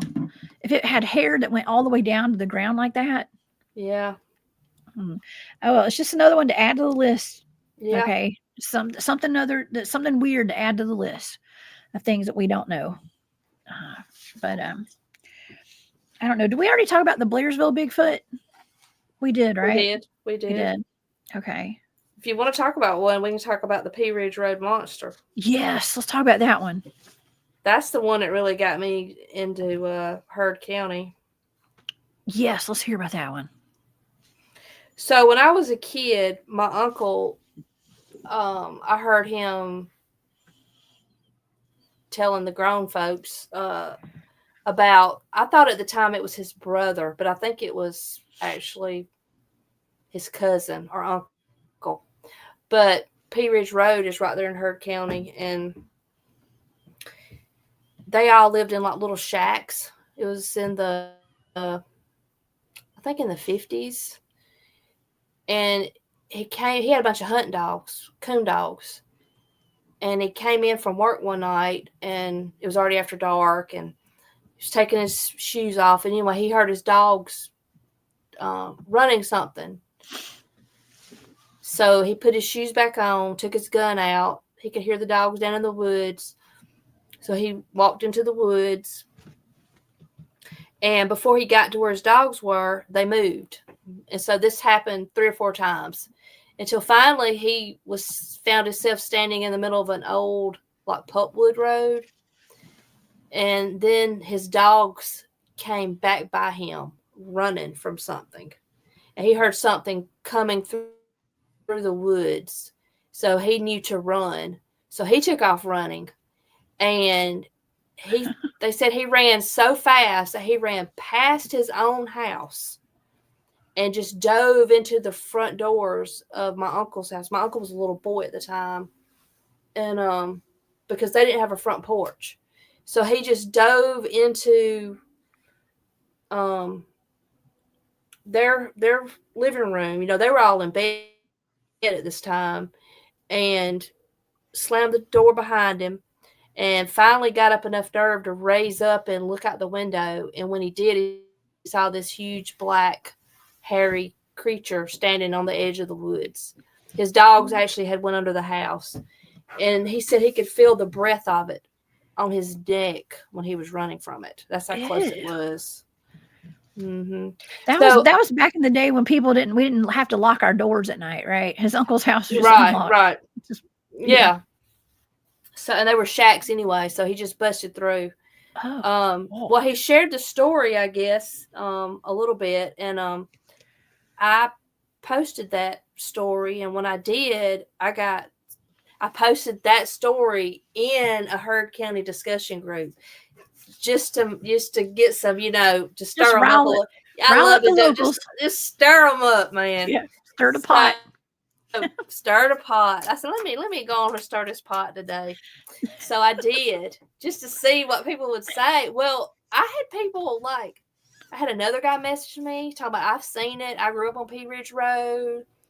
I used to stay in the woods more than I stayed in my house because I had a very abusive stepfather, and it would follow me at night. I mean, he told me, I did a report on it. It's in there.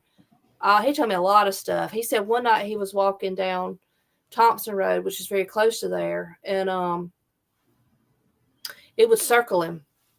It would come out and around. Anyway, so I got his story, and then another man that lives on that road now messaged me. He said it comes every spring.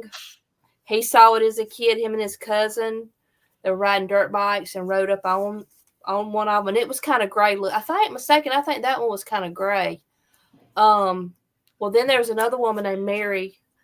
She sent me a message. She says, "Look, apparently Mary is sick, but she wrote her own 3 stories herself. I posted them in there, but it's what happened to her, what happened to her mother, and what happened to her mother's uncle. And I think it was in the 20s. Her uncle was kidnapped by one. What? He was taken out of the yard, and she said he told the story his whole life. That he remembered it. He was taken from the yard. He was carried for miles, and he was presented to another one that apparently was a female that was holding a baby one, and she was not very happy. And that he spent the night between them. They kept him between them that night, and then the next day the male carried him back, but took him to another road and left him out by the road. And a man coming by saw him and took him back to town. Oh my God. How old was he when that happened? I think it was about 4. Oh my God. Mm-hmm. Whoa. So, and all this happened, Thompson Road, Pea Ridge Road, all that's right there together. Oh my God. Yep.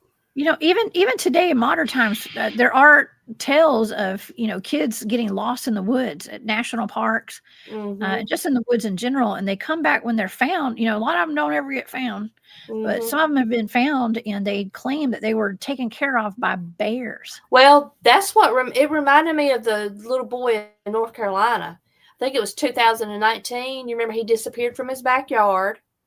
He was gone for several days. It was in freezing weather. And they found him like 2 days later, not far from his house, and said a bear had taken care of him. And it reminded me of that story. Yeah. It's weird. I don't think they're bears, Angie. What about you? No, they're not bears. So, They're not bears. The little boy in North Carolina, it was January. Bears hibernate in January. And whatever took care of him carried him through waist deep water because he was on the other side of some water. So, I mean, a bear's not going to carry a child through waist deep water. No. Oh my gosh. Yeah, I think the consensus in the chat too is those were not bears. No. I think a bear would have probably eaten him if it took him. I hate to say that, but yeah, I think the bears probably. Yeah, because in January a bear would have been starving. Yeah. If it did leave its den, it would have been to eat. It would have been starving. Oh my God. Yes. So it was maybe a bear man, but or a Bigfoot. I say a Bigfoot. Well, that's fascinating. And it was a family, a whole family that had been having encounters with these things for generations, it sounds like. Well, yeah, it was her uncle, her mother told a story from when she was a child, of them encountering one night. Her I guess it was her grandfather was kind of, I guess, abusive or would get drunk. And so the grandmother would leave with all the kids and they would just go sleep in the woods. And and I guess the whole family saw one night while they were hiding in the woods. Oh my gosh, that is sad. All that's right over there on Pea Ridge. That is really sad. You know what? I just found out a few years ago that my aunt, and I had, by the way, speaking of missing time, my great grandmother and my great aunt lived up in Rome, Georgia, where that werewolf attack was, y'all. And they lived up there back in the 1980s. And they had a missing time incident where a light came down over their car on the highway. And the next thing they knew, they were a county over, and it was 2 hours or an hour later. They were 20 miles down the road. They didn't know how they got there. And that happened to them back in the 1980s. And they were highly religious, very devout Christian women who would never think of a UFO or aliens coming down over their car. To them, they would not talk about it ever. But when they did talk about it, if you asked them about it, it was angels taking them out of harm's way, is what they said. They said that they had been taken out of harm's way. They thought maybe they had avoided a wreck or something, but they clearly had missing time. And, they always said it was angels if you talked to them about it. But that happened up there. But it's almost a generational thing. But and I also found out, I found out recently that my aunt, she separated from the same aunt that had that missing time incident, my great aunt. She took her kids when she separated from her husband. They went and lived in a cave. Like you were talking about how they go to the woods, like when they were having issues, and like she didn't have anywhere else to go. So she took the kids and they went and lived in a cave. Oh, wow. That wasn't that long ago. That was like that was like this past century. Okay. Dang. I know, right? Brave women. That's right. I've been in a cave, Angie. I did a cave investigation up in North Tennessee, a skinwalker cave. And I don't care to ever go back to a cave. I'm too scared of bats. Yeah. Oh man, I don't mind the bats. It was all the other stuff going on in there. Man, it sucked. Yeah. But okay, so at least one last thing. I know let's talk about a missing persons case. Do you have that missing persons case? Because you have. I've read one of those accounts in the Troup-Heard Corridor. You know, people go missing at an alarming rate all over the United States, especially in our national parks and on federal land, state land, and we've got a lot of theories as to what's going on. Well, there's two that I'm interested in. Okay. One of them, his name is, it's not him, I haven't written about it, but his name is Thomas Nigro.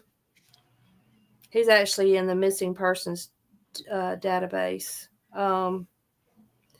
Last time he was seen, he was dropped off to camp in Heard County. Was he on GBI Road or something? Is that same guy? That's okay. It. I know exactly where that is, too. Yep. I know exactly where that is. The road just says GBI. It didn't even say road or anything. Yep. Yeah, I rode by it and I was like, what is that? The Georgia Bureau of Investigation? I know. Yep. Why is that a road name? That's weird.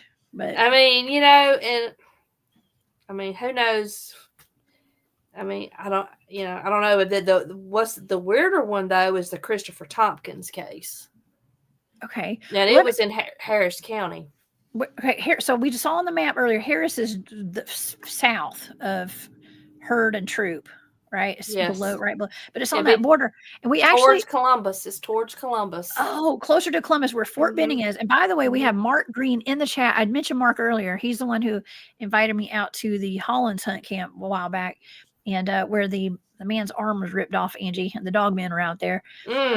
So Mark says a lot of strange things on the Georgia-Alabama border. Plus, it's on the 33rd parallel. That could explain something, Angie, right there. Okay, so what happened to that gentleman? Thank you, Mark. He left his home, headed to work about 8 a.m. I'll skip all that. He worked on a crew that did surveying. So it says the crew consisted of 4 men, and they would form a line about 50 feet apart from each other. And about 1 p.m., the men returned from lunch. Anyway, pretty much they were on a survey site, and he just disappeared. What? They found, I think, 13 cents, 1 boot on the fence, and then some months later, they found another one of his boots in the swamp. Whoa! I can't remember if they found his jeans.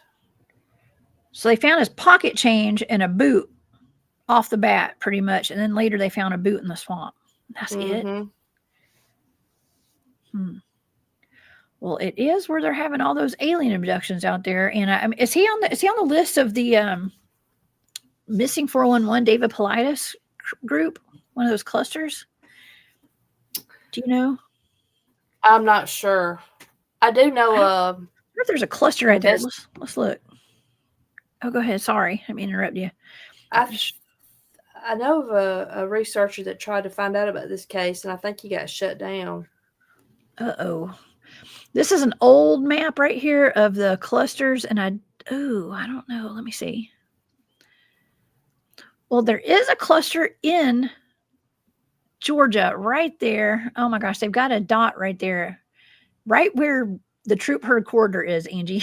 Really? Actually, that red dot is. It is. It's just south of I-20. That's right. It is. It's just south of I-20 where that the orange dot is where we do our research. A lot of it right there, y'all. Oh my God, Angie. Yeah, that's right there where we do our research. So that's it. So he went missing just south of there. So there's a cluster. The police continued to search the area. They found his work pants and 12 cents, but no other signs of Christopher until 5 months later when a farmer found his other boot in a swampy part of his land about 900 yards from where he had vanished. Oh, man. That's really sad. And the police really just said this man just walked off the job and went to start a new life. I mean, I just don't believe that. No. especially if there's a cluster of missing people right there with unexplained, mysterious disappearances. Since some people theorize supernatural occurrences are to blame for Christopher's disappearance, and then some say an animal grabbed him, even though there was no foot tracks or blood found, or his co-workers were involved in his disappearance. Fort Benning, Georgia, home of the Airborne School. That's right. The Airborne Rangers and stuff. Yes. Airborne School is in Fort Benning. Lots of Bigfoot sightings down there. Lots of Bigfoot sightings on that military base. Lots of cryptid reports around military installments. Yeah. That's sad. I don't think that you would just go off in swampy land out in the middle of nowhere without your boots, Angie. I mean, I just don't. That would be the last thing I would do. I mean, it sucks walking on pine cones. If somebody wanted to start a new life, why wouldn't they just go start a new life? Why would they have to go to work, hide some better clothes, go through to make your friends think you disappeared? I mean, what? That don't even make sense. You know what, Angie? Either the co-workers were involved or something supernatural, something paranormal happened. Or there's some kind of, I mean, you know about the portal, okay, out of the meadow. That's what I'm saying. Something paranormal, something Bigfoot, walk through a portal, something. Well, he wouldn't have lost his boots, though, I wouldn't think, and his pants if he went through a portal. Wait, they found his pants? They found his work pants and a boot hanging on the fence and 12 cents. Oh my God. Well, that's kind of typical. Finding like a shoe or something is I think it's typical of like the missing 411 cases. Mm-hmm. If I'm not mistaken, it seems like sometimes they'll find, sometimes they won't find anything.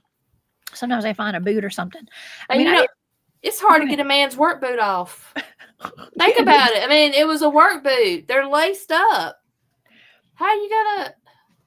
It ain't like he had on Crocs. Sport mode. Yeah, something just flipped him around and his shoe flew off. I mean, how would that man's work boots get off of his feet? Huh. Bounty Hunting Bear says, personally, I think the shoes are left behind so humans know that the particular human disappeared, a purpose to it. I mean, it could be. It is very suspicious, but Marcy says, abductions reported in that area and military planes flying treetop level. Yes, lots of abductions in that area. And they say alien abductions.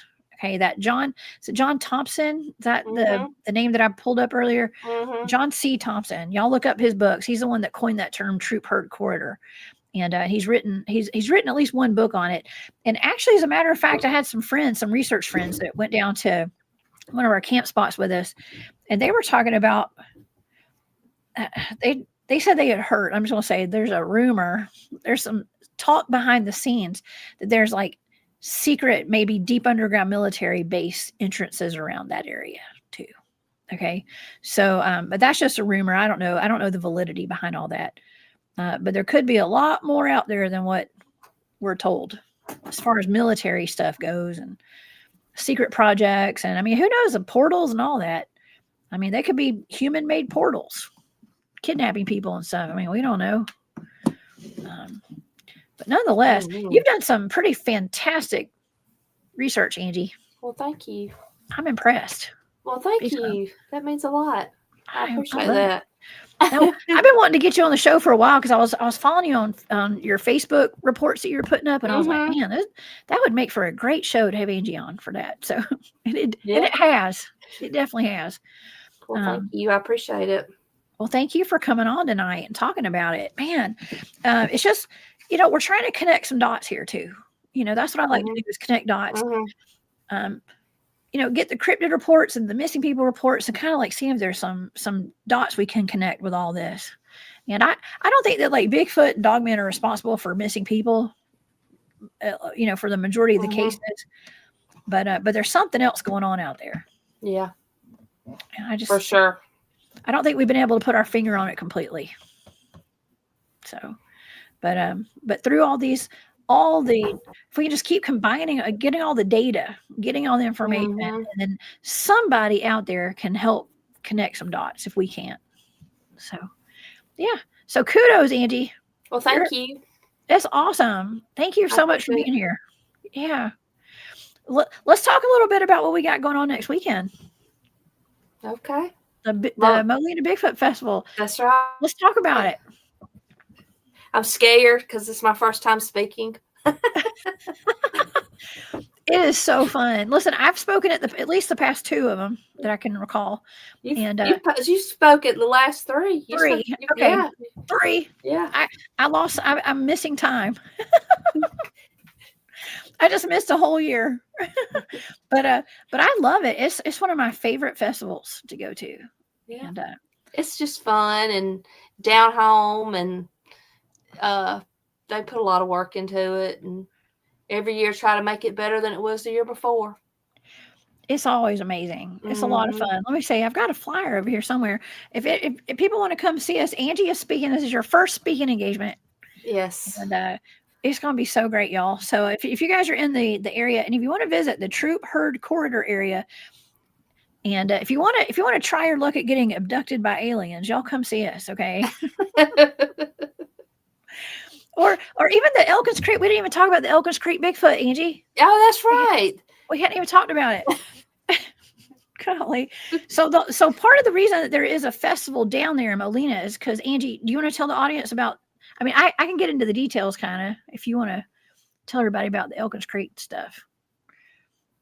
Well, it's focused around the Elkins Creek cast, which is like a 17.5-inch cast from a footprint that a sheriff's deputy did.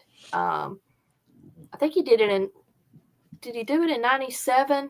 I think. Let's pull this up. I'm going to share my screen, okay? Because I don't remember all the details. I'm going to give a presentation on it, but I need my notes, okay? But I know I'm sorry. Go ahead. It was 97, Angie. It was 97. And it's one of the better cast ever done because it's got the dermal ridges. It that does. You can see. Mm-hmm. Yes. Okay. So I'll take it from here. Okay. We'll read some of this. So this is actually off cliffbarachman.com. Y'all know Cliff from Finding Bigfoot. Okay. From those shows. And I've met Cliff. I met him in Alabama at one of the Bigfoot conferences out there a while back, a few years ago. And it says the Elkins Creek cast is well known in the Bigfoot community. It's one of the small handful of casts that shows Sasquatch dermatoglyphics. And according to Jimmy Kilcutt Jr. or Dr. Jeff Meldrum, who just passed away this year, he's credited with finding indications of anatomical features that are consistent with those of other apes.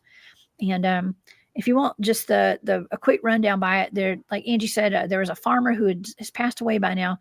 He lived at Elkins Creek. He called the police to report disturbances at his house. For over 2 weeks, something had been frequenting his property. Strange noises were heard. Dog food was stolen. Livestock and pet dogs went missing. And whatever it was would bang on the outside of his trailer in the dead of night. And the sheriffs came to investigate. Nothing was ever found. But eventually his barn door was ripped off the hinges when something was trying to open his corn crib. He called authorities to report the vandalism. And a deputy named James Atkin came to the house. And they thought that moonshiners were trying to run him off his property, but it turned out to probably be a Bigfoot.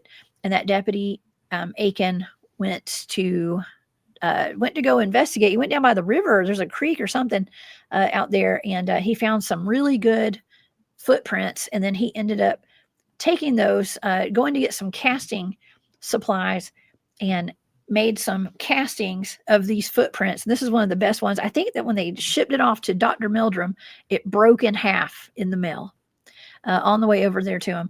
But this is either the actual footprint cast or it's a copy of it. I'm not sure. Yeah, that's the copy. No, it actually broke coming back. Yeah. So okay. Dr. Meldrum had made copies. And so the original, when it was being sent back to Pat Aikens, it broke. So this is just a copy. It's like this. I think the second or the third copy. So it's one of the better copies, and that's what actually sits in the city hall in Molena. I mean, how many city halls have a Bigfoot cast on display for their town, and they're proud of it? I mean, I love That's that. right. I love that. Shout Mhm. out to Bobby Bunn, right? And Tina. Mhm. Tina, the That's clerk. right. Tina from Molena. Tina from Molena, the county clerk, y'all. They embrace the Bigfoot habitat That's out right. there in Molena and at Elkins Creek area. Mhm. So That red eye picture that you showed earlier, we were on Elkins Creek. Yeah. oh, cool. So Awesome. hopefully it was an eye. I'm hoping it was an eye and It was- not Matt's taillights. It was either eye or a tail light. I don't know. Oh, yeah, it's one or the other. You We're got to gonna go figure it out. debunk. Yeah. Yep. Oh my God. Well, this is awesome. I cannot wait to go back. I mean, the crowd is amazing. I always have a lot of friends that show up, and people that watch my shows show up to the Molina Bigfoot Festival. It's always Mhm. shocking. People travel from far and wide to come see us out there at that event, and it's always fun. Lots of great vendors. We got a band that's playing this year, and Mhm. that first year I went, those ladies had those. What were those instruments those ladies were playing? They were rocking out with they're like, I forgot. They're like little stringed instruments. I forgot what they're called. I don't know. I never get to enjoy the festival because I'm in there with the speakers. No, man. Well, I must have spoken and took off. I went down there to go. Yeah. They're like harpsichords or something, but they were like holding them in their laps. Oh, okay. I forgot.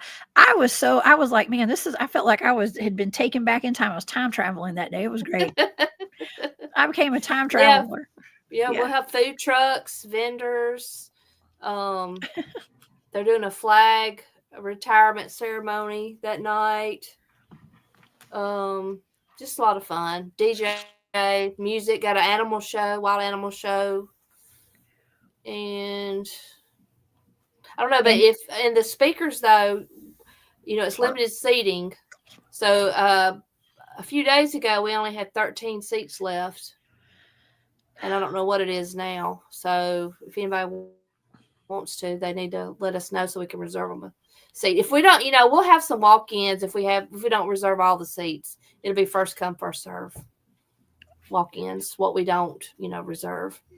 C. Duke was there. They're dulcimers. I remember that. Dulcimers. I didn't even know what a dulcimer was. And I was like, man, this is amazing. They were rocking out on their dulcimers. That's right. I don't even know what a dulcimer is. It was actually really good. It was really good. There was a whole group of women playing dulcimers. Okay, so oh wow, take me back to Appalachia, y'all. It was like something that my great grandmother and my grandmother would have absolutely loved. Okay, and I loved it too that day. So that's yes, cool. dulcimers. Y'all look them up. Okay, they're called dulcimers. Thank you, C. Duke. And yeah, C. Duke will be back too. She's gonna be there. Okay. She'll be down there at the Molena Bigfoot Festival, I hope. But yeah, let's see. Let me get that flyer. It's just going to be downtown, right? Angie, is there an address or anything that we need to tell the audience? I think it's 10 Spring Road is where we'll be in City Hall, but Molena has one caution light. You're not going to miss it. Go to the stop sign, y'all. Go to the one stop sign.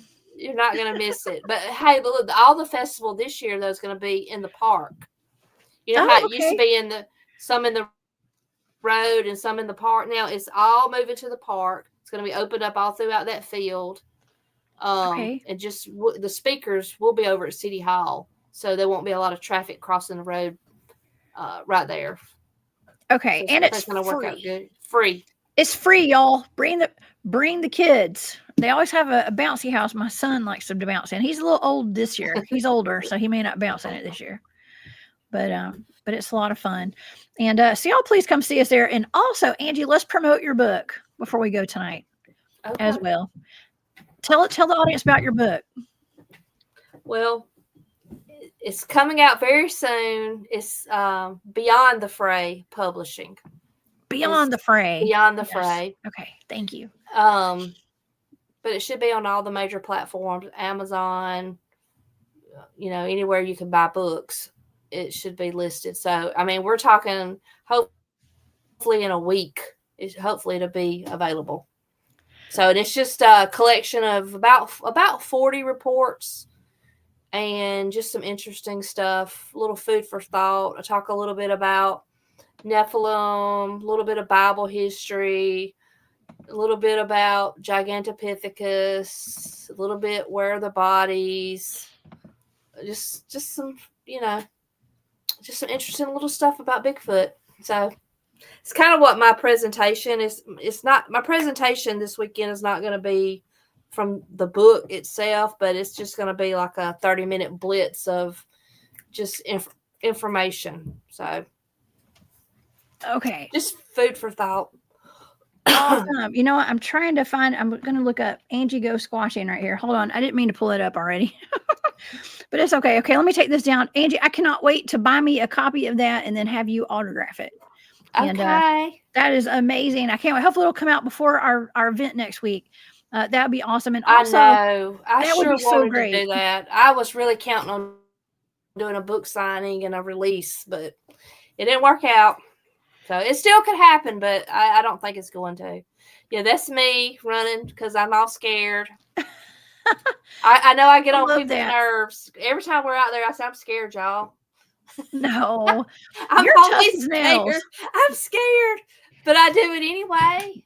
You know, I tell everybody to do something that scares the hell out of them every year. Some people say do something that scares the hell out of you every day. I say at least once a year. Yeah. Okay. Do something. And Angie, I'm proud of you. I'm very proud of you. Thank you. You're not going to be so scared as every year passes. You're going to be less and less scared. You got to get inoculated to it. That's what's happened. That's right. That's right. I'm not near as scared as I used to be. I will sleep in a tent now. Oh my gosh. I know. Like I told you, I still sleep in my truck sometimes. Okay. So look, I don't even care. But I won't sleep on the edge by the woods.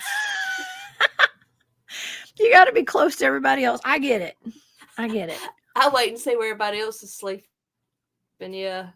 Oh yeah. Alan in the chat says Bigfoots love females. Yes, Bigfoots do. So we have to watch our backs a little more than the guys do. Okay. But yeah, this is Angie's Facebook page. Y'all go, please go follow Angie over here. Angie Goes Squatching, and give her a follow over there. I am following her. Yeah, all these reports that we went over tonight are on your Facebook page, right, Angie? Yes. Okay.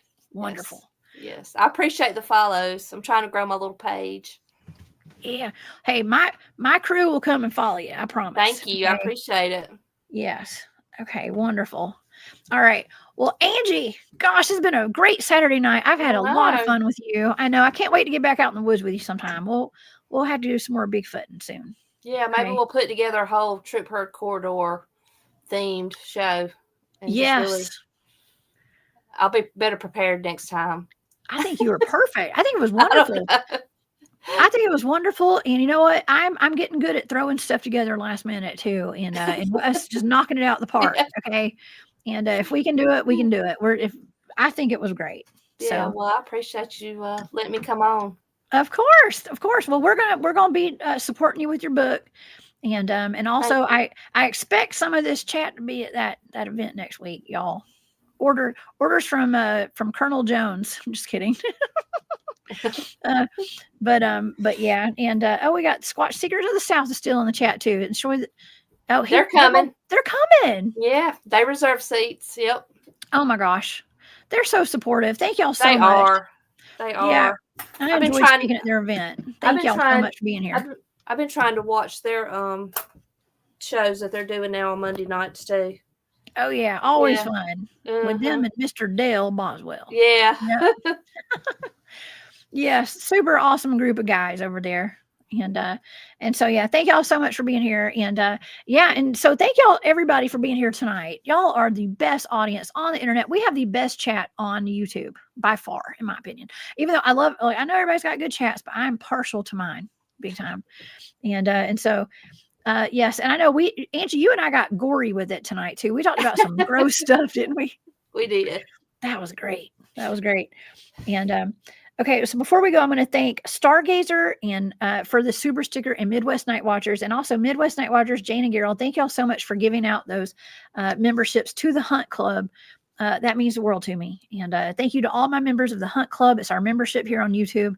And to all my Patreon members as well. And to all my moderators for sticking around tonight and helping with the links and all that. Angie, we've had your links being put in the chat all night.